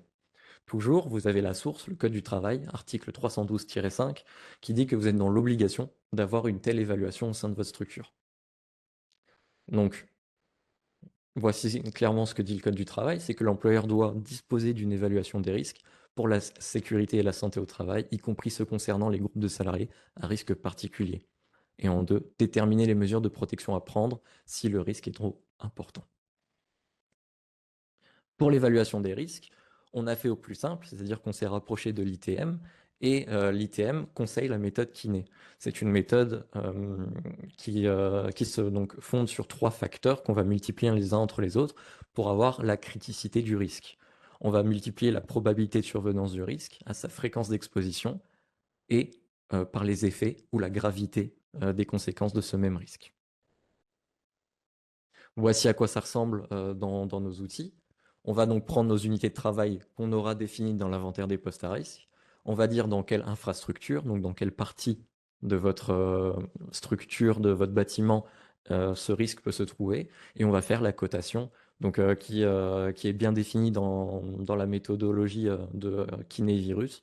Et donc sur notre logiciel, voilà, on vient juste choisir donc nos 3 facteurs. Pour la probabilité, je dis que tomber c'est peu probable, mais c'est possible dans des cas limites, par temps de pluie par exemple. À quelle fréquence nous sommes donc face à ce risque de chute? Bah, c'est occasionnellement, ça arrive assez hebdomadaire qu'on peut tomber. Voilà. Et ensuite, les effets sur la santé. Donc 7 signifie qu'on peut se faire mal, qu'on peut aller voir son médecin, et donc c'est assez sérieux pour votre santé. On a derrière donc une criticité de 21, donc on sait que nous devons mettre en place une action, et donc nous pouvons proposer une action Pareil, encore une fois, voici à quoi ça ressemble dans le logiciel. Mon action, ça va être de la sensibilisation. On va pouvoir sélectionner un responsable d'action et un superviseur d'action pour avoir une bonne traçabilité de la vie de l'action, savoir qui fait et qui vérifie que ça a été fait. Et ensuite, derrière, une nouvelle cotation pour voir si donc, le risque comment dire, a été diminué grâce à l'action. Voici donc à quoi ressemble, ou en tout cas est censé ressembler une évaluation des risques professionnels dans vos structures. Maintenant, parlons des visites médicales. Alors, le suivi des visites médicales est encore une fois une responsabilité de l'employeur, puisque donc Code du travail, on voit bien que c'est tout le chapitre 6 en parle, c'est toute la partie sur les examens médicaux. Donc l'employeur doit assurer le suivi des examens médicaux de ses collaborateurs, que ce soit une visite d'embauche, une visite périodique ou une visite de reprise après plusieurs semaines d'arrêt maladie. Donc l'employeur doit garantir que chaque salarié bénéficie d'un contrôle adapté à son poste et à ses risques et conserver la traçabilité de ses obligations. Voici comment c'est fait au sein de notre logiciel. Encore une fois, très simplement, il faudrait que vous créez un dossier quelque part, mettre le nom, le prénom de la personne, son poste à risque, son unité de travail qu'on avait définie préalablement, et ensuite mettre sa fiche d'aptitude médicale. Sur le logiciel, il est illustré par le petit PDF en rouge. Si nous cliquons dessus, ça nous ouvre la fiche d'aptitude. Mais en tout cas, voici à quoi ça ressemble. Derrière, on va voir donc l'aptitude ou les restrictions s'il y en a, et la prochaine visite médicale à telle date s'il y en a une. On attaque le gros du sujet, on va attaquer les registres de sécurité. Encore une fois, voici la source. Donc c'est le règlement grand-ducal du 9 juin 2006, plus précisément l'article 4. Et là, on va parler des installations de sécurité. Alors, qu'est-ce que vous êtes censé mettre dans ce registre? Donc, par installation de sécurité, qu'est-ce qu'on entend? Eh bien, c'est que dans ce registre, il doit comprendre, donc, pour chaque vérification et contrôle de vos installations, la date de la vérification, le nom de la personne ou l'organisme ayant effectué le contrôle, et enfin, si le contrôle a été fait suite à un incident, la nature et la cause de l'incident lui-même. Et donc, dans ce registre, voici encore une fois un exemple du logiciel, on va avoir le matériel sur lequel il y a eu le contrôle, le PDF associé, et tout à droite, on peut voir si c'est terminé ou pas, ou s'il y a des réparations à faire suite au contrôle. Donc on peut voir que là, tout est conforme, la ligne est validée, on est bon. Donc vous pouvez vous inspirer de ces screenshots que je vous mets du logiciel pour réaliser votre propre registre directement chez vous dans votre infrastructure. Ensuite, on a le registre des urgences et évacuations, toujours avec sa source. Ce registre doit comprendre les procédures d'évacuation de votre infrastructure, les rapports d'exercice d'évacuation et les rapports et conclusions des réunions sur ces exercices. Pour rappel, en règle générale, pour des structures, des entreprises comme vous, il faut donc normalement réaliser un exercice d'évacuation tous les 6 mois, et les autres 6 mois de l'année, il faut rappeler les règles d'évacuation. Voici à quoi ressemble d'ailleurs le suivi des exercices d'évacuation et de ce registre dans le logiciel. On va avoir la ligne correspondant à l'année, on va y mettre tous nos rapports en PDF, et s'il y a eu des actions, eh ben, on viendra donc mettre les actions. Notamment ici, dégager l'issue de secours, puisque lors de l'exercice, on a vu que l'issue de secours était donc encombrée. On a le responsable qui va réaliser l'action et son superviseur qui va donc vérifier que ça a bien été réalisé. Derrière, on a encore une fois un autre registre. Je ne vous mentais pas quand je vous ai dit que les registres de sécurité étaient la partie la plus importante des obligations de l'employeur. Dans ces registres, notamment celui sur la formation, on doit retrouver les coordonnées des personnes concernées et habilitées par les interventions et leur niveau, les modalités, horaires et programmes des formations. Qu'est-ce que ça veut dire? Ça veut dire que pour chaque formation suivie, vous devez écrire par qui elle a été suivie, quel organisme de formation on est allé voir pour cette formation, à quelle heure ça a été fait, et bien évidemment y insérer le diplôme ou le certificat de formation. Voici d'ailleurs à quoi ça ressemble dans notre logiciel. On a le nom, le prénom de la personne, toujours en PDF son diplôme associé, sa fonction au sein de l'entreprise, et derrière, son jour de formation et la prochaine formation s'il a un recyclage à suivre avant telle date. Voilà. Encore et toujours dans les registres de sécurité, les installations techniques, toujours le RGD du 9 juin 2006.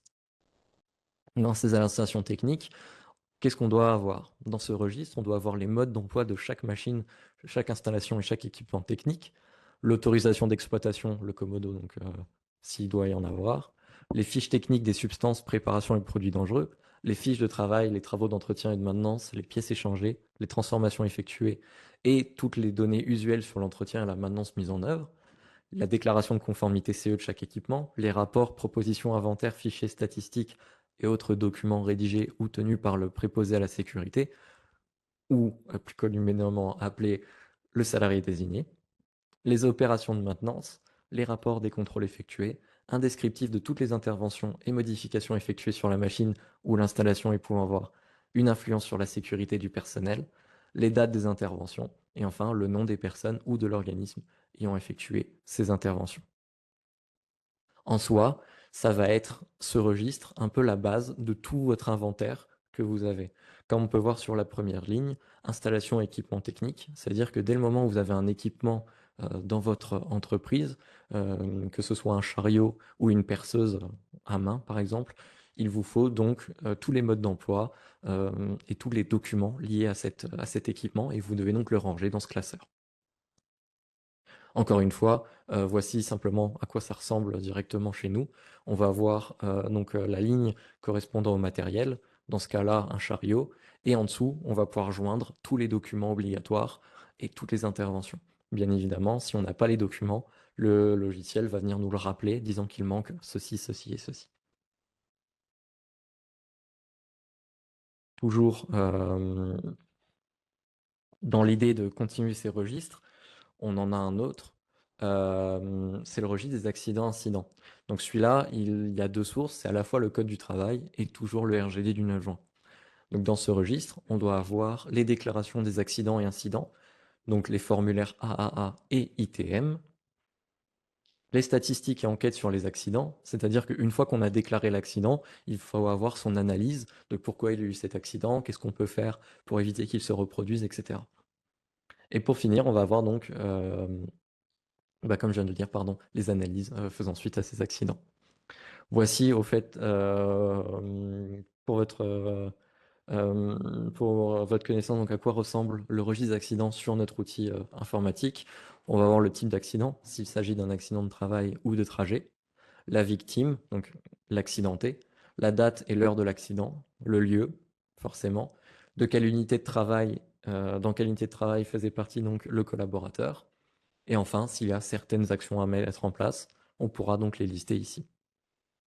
À savoir aussi que les rapports AA ITM donc, peuvent être gérés directement depuis l'outil pour vous économiser un peu de temps et de charge de travail. Pour information, comme j'ai dit tout à l'heure, on va aller très rapidement sur les établissements classés Commodo Incommodo. Je vous ai mis ici la source Chambre des métiers. Vous cliquez dessus, ça va donc vous ouvrir vers un superbe schéma de la Chambre des métiers pour connaître toute la procédure de mise en place de ce Commodo. Mais donc, voici ce que vous êtes censé faire une fois que vous avez un Commodo, si vous êtes dans l'obligation d'en avoir un. Vous allez donc avoir sur un logiciel ou vous-même, c'est à vous de le faire. Vous devez prendre en connaissance de toutes les obligations que vous avez. Notamment, là, moi, dans ce Commodo type que j'ai eu, je vois que j'ai des appareils de levage. Et donc, mon logiciel va m'avertir que j'ai des choses à faire dessus, notamment d'avoir une documentation supplémentaire qui s'appelle donc l'autorisation d'exploiter donc l'appareil directement dans le Commodo. Voilà. J'ai essayé d'aller au plus vite pour passer, comme j'ai dit tout à l'heure, le moment désagréable du code du travail rapidement. Merci à tous de m'avoir écouté. Et puis n'hésitez pas par la suite donc à poser des questions si vous en avez. Et bien évidemment, à la fin, vous avez donc le contact avec le code QR qui emmène sur LinkedIn si jamais vous avez des questions ou autres. Merci de m'avoir écouté. Merci beaucoup Célian pour cette présentation. En effet, pas un sujet facile, mais très nécessaire, surtout avec le public qu'on a aujourd'hui. Il y a beaucoup d'entreprises de la construction, du parachèvement, des métiers à risque. Donc, Normalement, c'est du supposé connu, mais c'est toujours bien de faire un rappel. Et pour ceux qui ne se sont peut-être pas encore assez structurés ou assez plongés dans le sujet, vous aurez compris que, il y a pas mal de registres à tenir. C'est bien qu'ils soient organisés, structurés. Soit vous y arrivez par vos propres moyens, soit il y a des outils qui peuvent vous y aider, comme ceux, proposés du côté de chez ESST.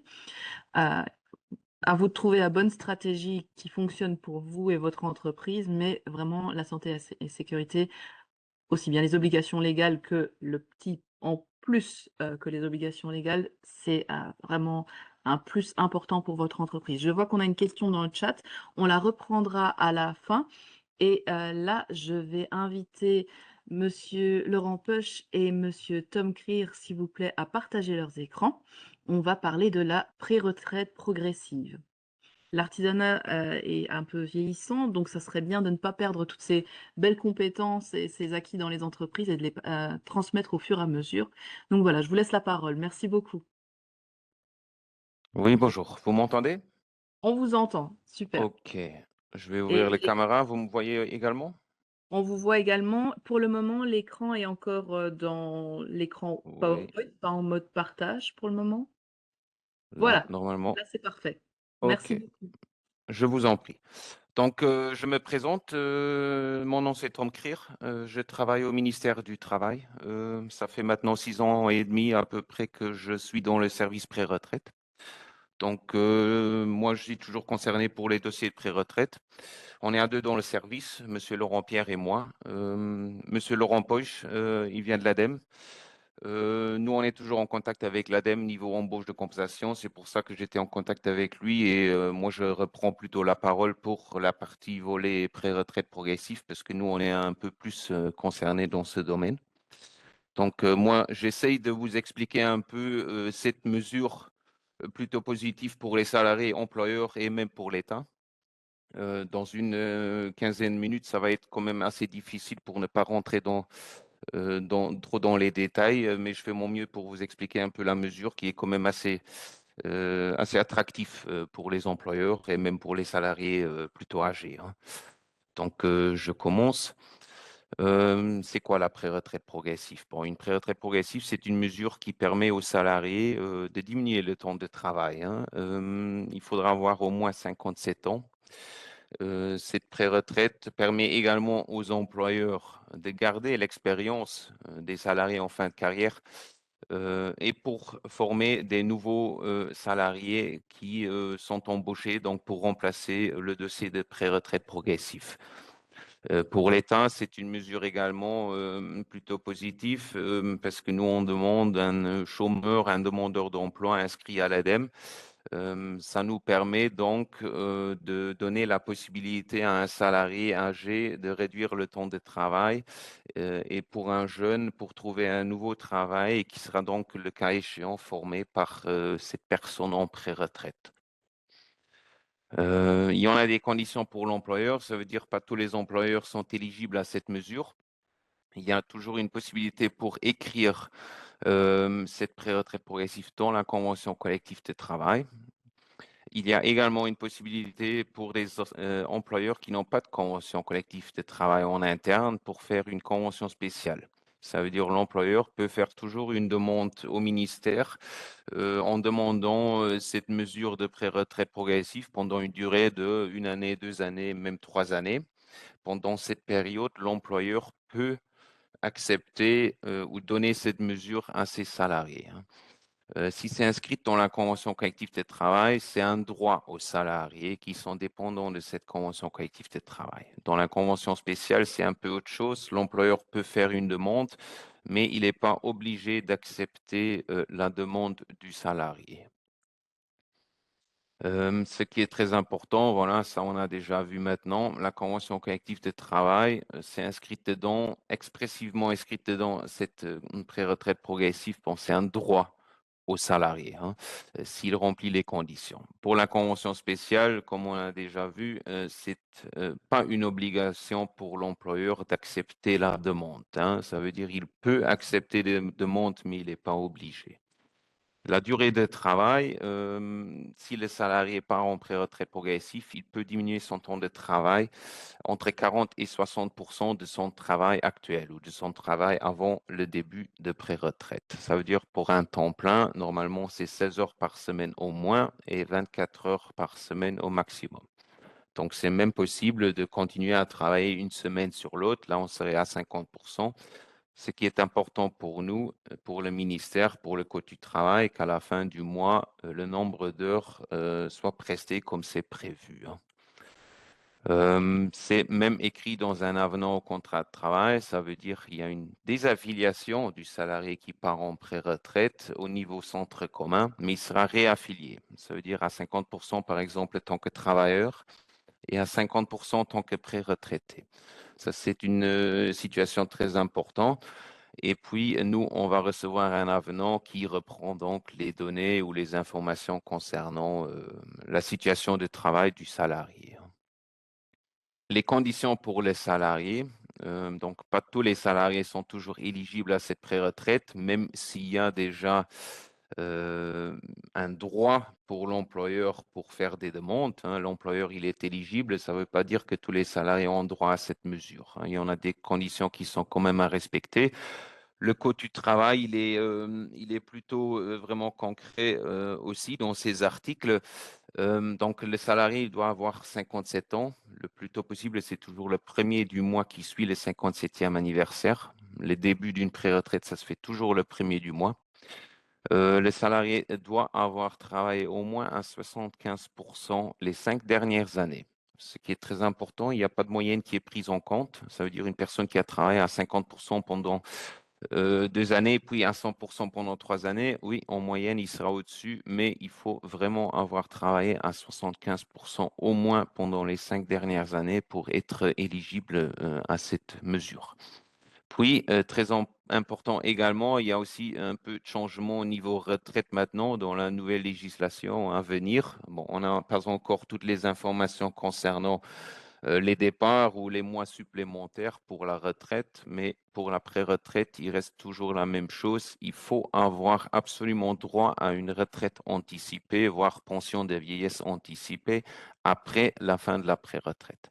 Une pré-retraite, elle est toujours possible pendant 3 années entières.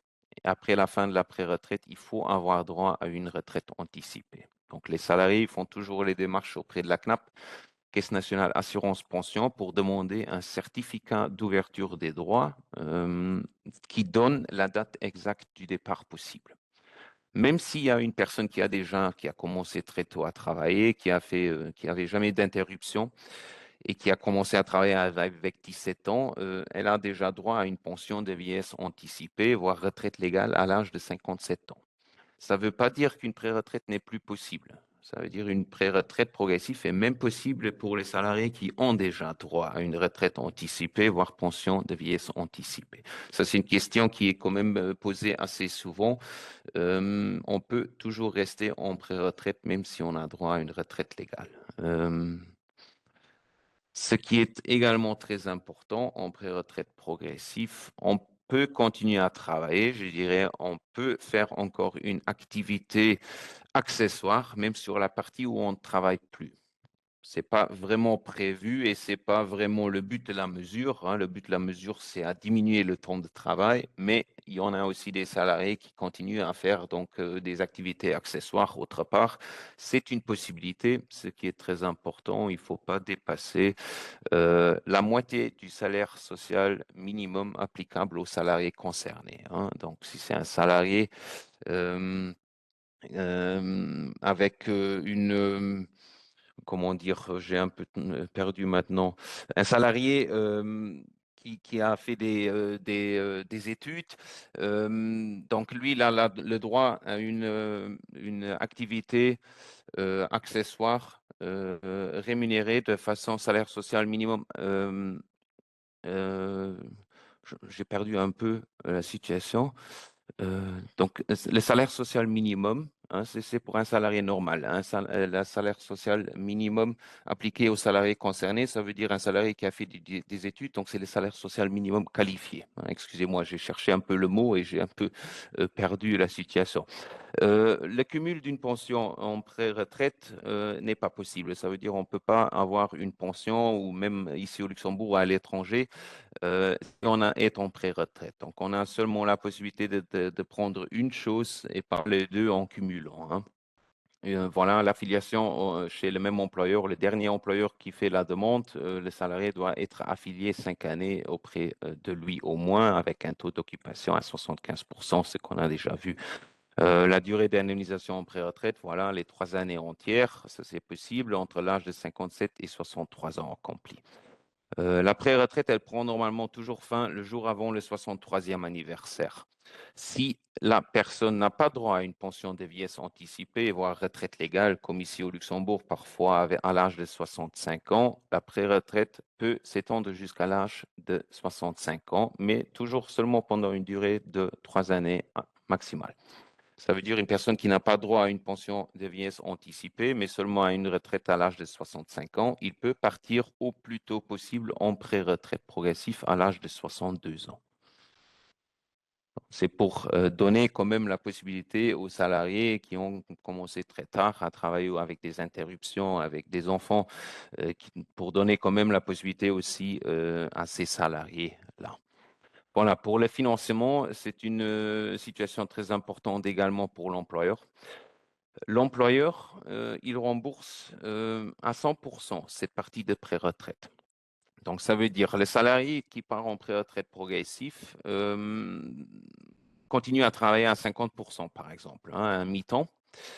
Ce droit au remboursement est conditionné s'il y a un remplaçant. Ça, c'est le point important dans toute cette mesure. Donc, s'il y a un départ en pré-retraite, le nombre d'heures qui n'est plus presté soit remplacé par une embauche de compensation à un remplaçant, soit par un contrat de travail à temps plein, un contrat de travail à temps partiel. Il faut que ça soit un contrat à durée indéterminée, ou bien un contrat d'apprentissage. Les apprentissages, c'est une possibilité également pour remplacer un dossier de pré-retraite. Ce qui est très important, c'est marquer un travail à temps partiel, oui. Une personne qui part en pré-retraite à 50%, par exemple, il y a un manque d'heures de 20 heures. Donc, une partie pré-retraite de 20 heures. Si cette personne sera remplacée par une embauche de compensation qui travaille seulement à 50%, donc à 20 heures, c'est suffisant, hein. Il y a même la possibilité pour dire, OK, on laisse partir 2 personnes en pré-retraite à 50%, donc 20 heures et 20 heures, et on embauche une personne supplémentaire, une embauche de compensation à 40 heures, donc à temps plein. C'est une possibilité. Donc, une embauche de compensation peut remplacer 2 dossiers de pré-retraite, hein. Ça, c'est une mesure qui est faite pour les employeurs pour donner quand même la possibilité de donner cette mesure aux salariés pour réduire le temps de travail pour une nouvelle personne qui reçoit donc un contrat de travail à temps plein à durée indéterminée, hein. Ce qui est très important également, bon, le remboursement du Fonds pour l'emploi, il est conditionné par le maintien dans l'entreprise après la fin de la période de pré-retraite pendant une période d'au moins de 2 ans. Ça veut dire une pré-retraite peut durer 3 années entières. Sur les 3 années entières, il y a donc une embauche de compensation. Mais si la pré-retraite, le jour où la pré-retraite prend fin, l'employeur, il est obligé quand même de garder cette embauche de compensation encore 2 années après la fin de la pré-retraite. Bon, à l'époque, dans le Code du travail, ça a été fait parce qu'il y avait toujours des employeurs, je dirais, qui ont laissé beaucoup de salariés en pré-retraite progressif et qui ont donc repris ou embauché une personne en contrat d'apprentissage.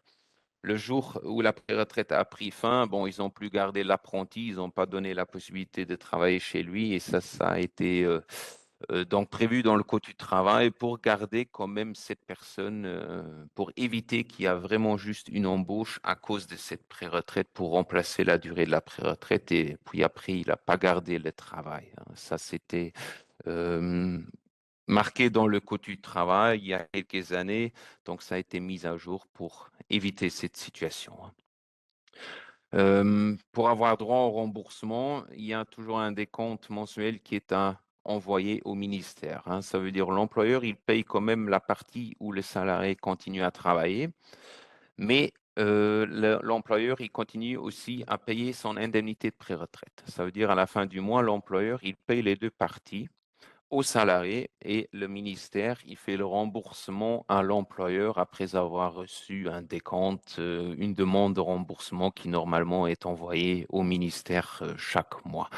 L'ADEME, le service de Monsieur Laurent Poich, eux, ils font toujours l'avis à nous. Ça veut dire, eux, ils regardent si l'embauche de compensation qui a été embauchée à l'époque pour remplacer le dossier de pré-retraite est toujours au service de l'employeur, hein. Ça veut dire, nous, on regarde quand même chaque mois si le salarié embauché fait toujours partie de l'effectif de l'entreprise pour pouvoir rembourser la partie de pré-retraite. Voilà, les conditions au niveau de l'embauche de compensation. Bon, je dirais c'est plutôt le volet de l'ADEME. Si Monsieur Poche il veut dire quelque chose, j'ai aucun problème. Bon, nous on est toujours en contact avec eux. L'ADEME, ils ont un peu plus de possibilités niveau inscription, niveau affiliation des salariés pour regarder si les salariés sont éligibles, hein. Bon, le Code du travail il est plutôt strict. Ce sont plutôt les articles 584-2 dans le Code du travail pour les gens qui voudraient bien regarder toutes les obligations ou la loi sur cette pré-retraite progressive. Moi, je vais vous expliquer de façon assez rapide niveau conditions. Donc, c'est prévu, c'est un demandeur d'emploi inscrit depuis au moins 3 mois. Ça veut dire une personne qui n'a pas de travail, qui est inscrite à l'ADEME au moins pendant 3 mois. Cette personne peut être acceptée pour remplacer un dossier de pré-retraite. Une personne qui vient du chômage, un jour de chômage, c'est déjà suffisant. C'est le but de la mesure, hein, pour diminuer le taux de chômage ou les demandeurs d'emploi. Cette inscription peut être réduite à 1 mois au lieu de 3 mois pour les métiers en pénurie, voire infirmières, des informaticiens, donc des travails qui sont quand même assez difficiles à trouver. Là, l'ADEME peut donner un avis favorable pour une durée de 1 mois, par exemple, hein. Il y a même la possibilité pour des salariés qui sont déjà embauchés chez un employeur, qui ont déjà le travail, mais qui ont été embauchés tant que CDD. Puis, il donne la possibilité à un CDI à cette personne. Là, on peut voir qu'est-ce qui était avant le CDD. Bon, avant le CDI, c'était sûrement le travail chez l'employeur actuel. Donc, il n'y a pas un remplissage de la condition, mais là, on peut même voir qu'est-ce qui était avant le CDD. Est-ce que la personne était sans emploi? Est-ce qu'elle était au chômage? Est-ce qu'elle est venue d'une entreprise en difficulté financière structurelle? Donc, ça, il y en a plusieurs possibilités pour pouvoir accepter une embauche de compensation. Il ne faut pas que ça soit vraiment juste une personne sans emploi ou un chômeur, hein. Il y a même la possibilité, je dirais, voilà, des apprentis. Ça, on a déjà vu avant. Une demande d'apprentissage est faite auprès de l'ADEME. Ils ont fini l'école. Ils continuent donc, ils cherchent un travail. Donc, apprentissage, c'est même une mesure qui est demandé beaucoup plus le dernier temps. Donc, il y en a des employeurs qui travaillent beaucoup avec des apprentissages et qui sont plutôt contents et qui gardent quand même la plupart des apprentis chez eux. Et c'est donc le but plutôt de la mesure, hein. Il y a même la possibilité d'embaucher une personne qui vient d'une entreprise avec un plan de maintien dans l'emploi, hein. Il y en a des plans de maintien de l'emploi, il y en a des plans sociaux. Ça sont des possibilités, sont plutôt toujours des employeurs en difficulté financière ou structurelle. Donc là, on pourra aider l'employeur en difficulté et l'employeur qui embauche cette personne peut prendre cette personne tant qu'embauche de compensation, hein. Donc c'est un win-win, je dirais, pour les deux employeurs et même pour l'État parce que cette personne se retrouve donc pas au chômage. Puis voilà, les salariés qui viennent d'une entreprise en faillite ou en liquidation judiciaire, là, c'est aussi une possibilité pour embaucher une personne. À l'époque, il y avait une pré-retraite solidarité. Là, il y avait un lien causal qui a été demandé. Bon, dans ce cas de pré-retraite progressif, il ne faut pas que ça soit une embauche poste par poste, hein. Si c'est un informaticien, par exemple, qui part en pré-retraite progressif, il ne faut pas à 100% que ça soit un informaticien. Il faut une embauche auprès du même employeur, hein. Donc, c'est une possibilité pour beaucoup d'employeurs en disant qui ont des difficultés à trouver des profils rares qui sont quand même partis en pré-retraite pour donner la possibilité, je dirais, une femme, un réceptionniste peut être remplacé par un directeur ou un directeur par une personne qui gère des dossiers. Donc, on ne regarde pas vraiment les postes où le lien causal il n'est pas demandé, hein. En plus, il y a une période quand même assez grande pour trouver une embauche de compensation ou un remplaçant. Le départ en pré-retraite se fait toujours le premier du mois. L'employeur, il a le temps 6 mois avant jusqu'à 6 mois après pour trouver une personne. Ça veut dire qu'il y a quand même un délai de 1 année à peu près pour trouver une personne, hein. Si c'est 6 mois avant, bah, il n'y a pas de problème. Le départ en pré-retraite se fait, une décision ministérielle est prise. Si ça c'est seulement 6 mois après le début de la pré-retraite, on peut toujours accepter l'embauche de compensation et faire le remboursement rétroactif à l'employeur. Bon, le délai n'est pas dépassé les 6 mois parce que si par exemple l'employeur y trouve seulement après 1 année une nouvelle embauche qui sera acceptée, bon, on peut seulement commencer le remboursement le jour où l'embauche de compensation a été faite. Donc, il faut vraiment bien faire attention au niveau 6 mois avant jusqu'à 6 mois après pour trouver une personne pour remplacer le dossier, hein. Bon, les apprentissages, j'en ai déjà vu. Ce qui est également important, il est toujours possible qu'il y ait une embauche de compensation qui sera licenciée après un certain temps ou qui fait sa démission, qui va chercher un nouveau travail.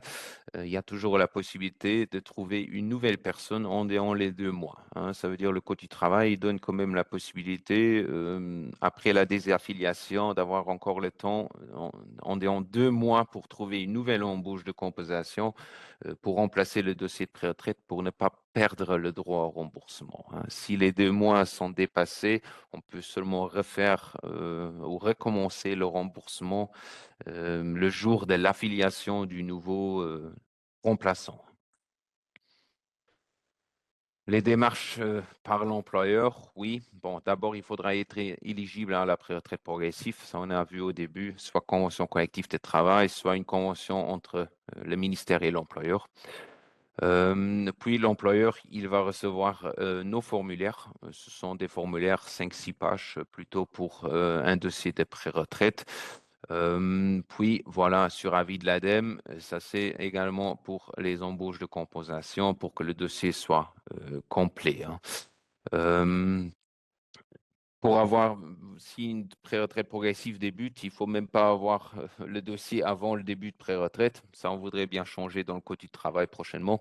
Jusqu'à présent, on devra avoir la demande chez nous au ministère par courrier 3 mois après le début de la pré-retraite. Là, on est encore dans les normes, on est encore bien dans les temps. Normalement, on demande les employeurs de nous envoyer les demandes quand même avant le départ en pré-retraite, parce que s'il y a une condition qui n'est pas remplie, il y a une problématique niveau affiliation et désaffiliation, niveau droit pré-retraite, niveau droit remboursement, hein. Voilà, ça c'était plutôt de ma part pour la partie pré-retraite progressive. Je ne sais pas maintenant, Monsieur Laurent Poche, s'il veut dire quelque chose par rapport à l'ADEME. Nous, on est toujours en contact ensemble. Niveau embauche, c'est l'ADEME qui nous donne donc les avis. On rentre quand même assez souvent en contact avec le service employeur pour savoir si les personnes sont éligibles ou non. Et voilà, c'est plutôt de ma part de la pré-retraite progressive. Si après, s'il y a encore des questions, c'est assez difficile pour expliquer cette mesure dans une quinzaine de minutes parce que c'est une mesure quand même assez complexe. Ce qui est positif, nous, on est jusqu'à présent en contact avec 200 employeurs différents. Les employeurs, ils connaissent un peu la méthode de travail. On est toujours en contact assez souvent au niveau dossier de pré-retraite, hein, parce qu'il y en a des employeurs avec une centaine de dossiers de pré-retraite, hein. Jusqu'à présent, on a 1600 dossiers en cours. On gère cette situation à deux avec l'ADEME. mais cette pré-retraite progressive connaît un grand succès les dernières années et les gens sont plutôt contents avec cette mesure pour diminuer le temps de travail, ce qui est également une mesure assez sociale de la part de l'État qui sera donc financé également à 100% s'il y a une embauche de compensation. Si le dossier est complet, c'est l'État qui donne quand même la mesure et qui fait le remboursement à l'employeur. C'est une mesure très attractive. Merci. Merci beaucoup pour cette présentation. Malgré la difficulté, je pense que vous nous avez donné un très bel aperçu de ce programme et de cette mesure. Je ne sais pas si Monsieur Push voulait encore ajouter quelque chose. J'ai vu que votre micro était débloqué un moment. Est-ce que vous avez quelque chose à ajouter? Il n'y a pas grand-chose à ajouter, peut-être juste 2 mots sur la vie que nous on aimait. C'est vraiment la vie où on se base sur la relation entre l'ADEME et l'employeur. Donc, si on voit que là, vraiment, depuis des années, on a les bonnes relations, il y a les déclarations qui sont bien, les postes qui sont bien déclarés vacants, peut-être aussi des mesures qu'on a déjà proposées ou des recrutements qui ont été faits de demandeurs d'emploi. Donc, ça joue aussi un rôle dans la vie que nous on donne.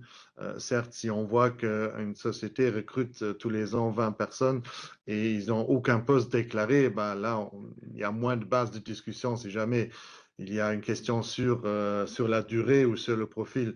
Donc, pour cela, j'invite vraiment vivement tout le monde présent de déclarer vos postes. Ça nous aide tous, pour nous, dans l'analyse du marché, mais aussi dans l'analyse, alors, dans des cas où vous faites une demande pour une pré-retraite progressive. Merci beaucoup. Et justement, ça touche un sujet qui, je pense, est fort important dans l'artisanat.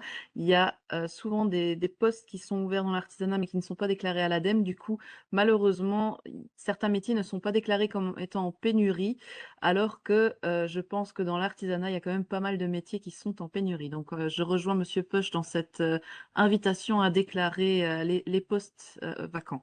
Oui, et surtout pour dire, pour peut-être compléter ce constat, en fait, la liste des métiers très en pénurie est établie chaque an sur base de nos chiffres. Ça veut dire que si le marché dans l'artisanat cherche, je dis n'importe quoi, 300 électroniciens ou dans un autre métier, ils ne sont pas déclarés, alors le métier ne va jamais apparaître sur la liste. Ça, c'est sûr et certain. Donc, de plus de postes qui sont déclarés, et surtout, si nous, on n'a personne parmi les demandeurs d'emploi qu'on peut proposer, ça, c'est le ratio qui donne en fait la raison pour qu'un job vient ou un profil vient sur la liste métier très en pénurie. Merci beaucoup pour cette clarification. Et on approche de la fin du timing qui était prévu pour ce webinaire. Il nous reste encore 7 minutes. Je vais vite fait vous présenter encore les derniers slides de mon côté, juste pour vous rappeler que la Chambre des métiers est là aussi pour vous aider sur les sujets de durabilité et sur le volet social.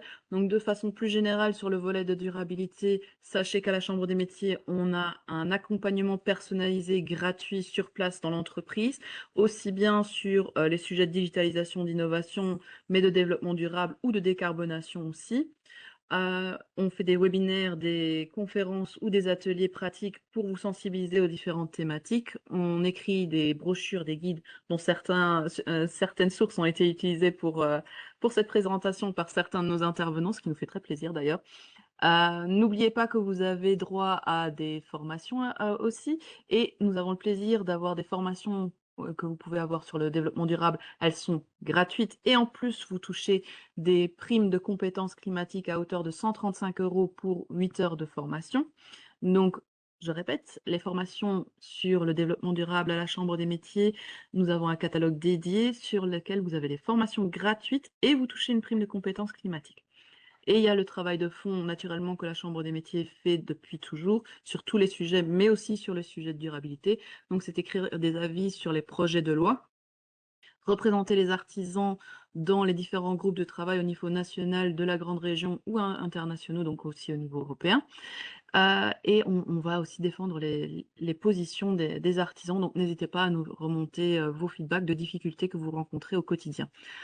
On a essayé de centraliser un petit peu toute cette offre via le site Sustainable and FIEC, qui pour le moment n'a que 10% de ce qu'on veut offrir. On a une très très très très grosse mise à jour de prévu pour, je pense, les 6 premiers mois de l'année prochaine, où on va vous mettre plein d'informations, plein de fiches pratiques, plein de détails de sources pour vous aider aussi bien sur la décarbonation que sur le volet développement durable. Il y aura une partie sur le volet social complètement dédiée, donc gardez l'œil ouvert. Et un exemple de ressources qu'on a fait récemment, c'est ce guide Comprendre la durabilité, stratégie, données et rapports. On l'a voulu assez pratique. Vous pouvez le télécharger en scannant le code QR. Il est disponible en 3 langues, en français, en allemand et en anglais. Le texte a été arrêté au mois de juin 2025, donc il se base aussi sur les règlements européens sur le rapport de durabilité, donc la CSRD. On le mettra à jour une fois que tous les changements au niveau européen seront enfin certains. Mais voilà, on a voulu quand même le sortir le plus vite possible pour vous donner un élément pratique, pour vous expliquer un petit peu tous ces termes ou ce jargon que les consultants peuvent parfois utiliser quand ils vous accompagnent. Ça peut vous servir de base pour mieux comprendre votre consultant ou aussi pour commencer de votre côté à vous familiariser avec le sujet et peut-être prendre quelques initiatives. Il y a un volet théorique, un volet pratique et aussi des outils qui y sont expliqués. Donc ici, c'est un peu plus en détail ce que je viens de vous expliquer, mais vous aurez les slides, je vous laisserai les vérifier. Pareil, ici, vous avez une explication un petit peu plus détaillée des différentes formations et les différents sujets. Vous recevrez les slides, donc je ne vais pas trop m'attarder plus là-dessus. Je tenais juste à vous rappeler très fortement que sur toutes les initiatives de développement durable, il existe une panoplie d'aides étatiques. Sur le volet social aussi, il existe une panoplie d'aides étatiques. Donc n'hésitez pas à vérifier sur le guichet, vérifier sur notre site ou demander un rendez-vous et on essaiera de vous aiguiller au mieux en fonction de vos besoins et de votre demande. Donc voilà, je vous remercie pour votre participation et on avait des questions dans le chat. Je ne sais pas si Madame Moraigne est encore présente. Je Oui, pense Madame, que la question Monsieur, était pour pardon. moi. Voilà, vous savez y répondre ou vous avez besoin de clarification? Non, non, non, la question est intervenue, enfin, la question a été posée pendant mon intervention.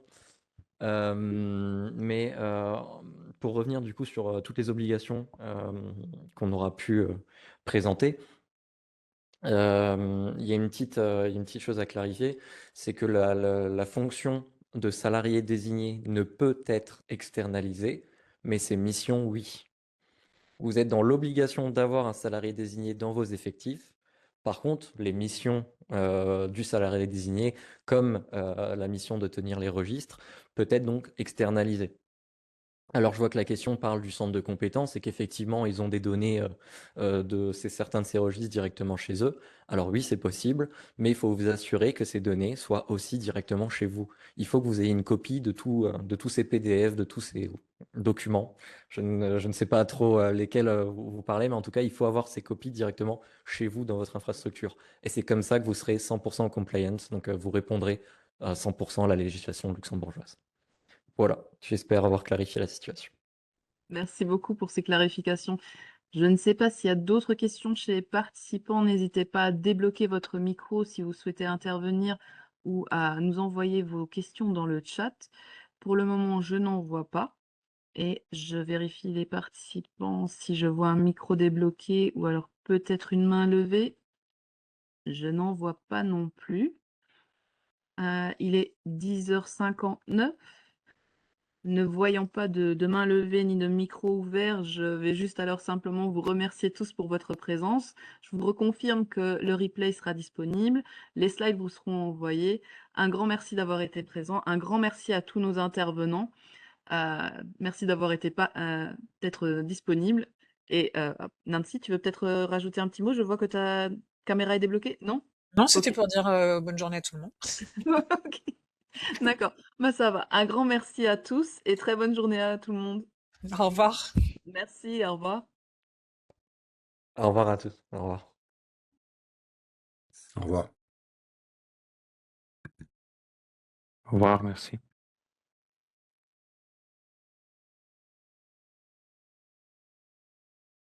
Voilà.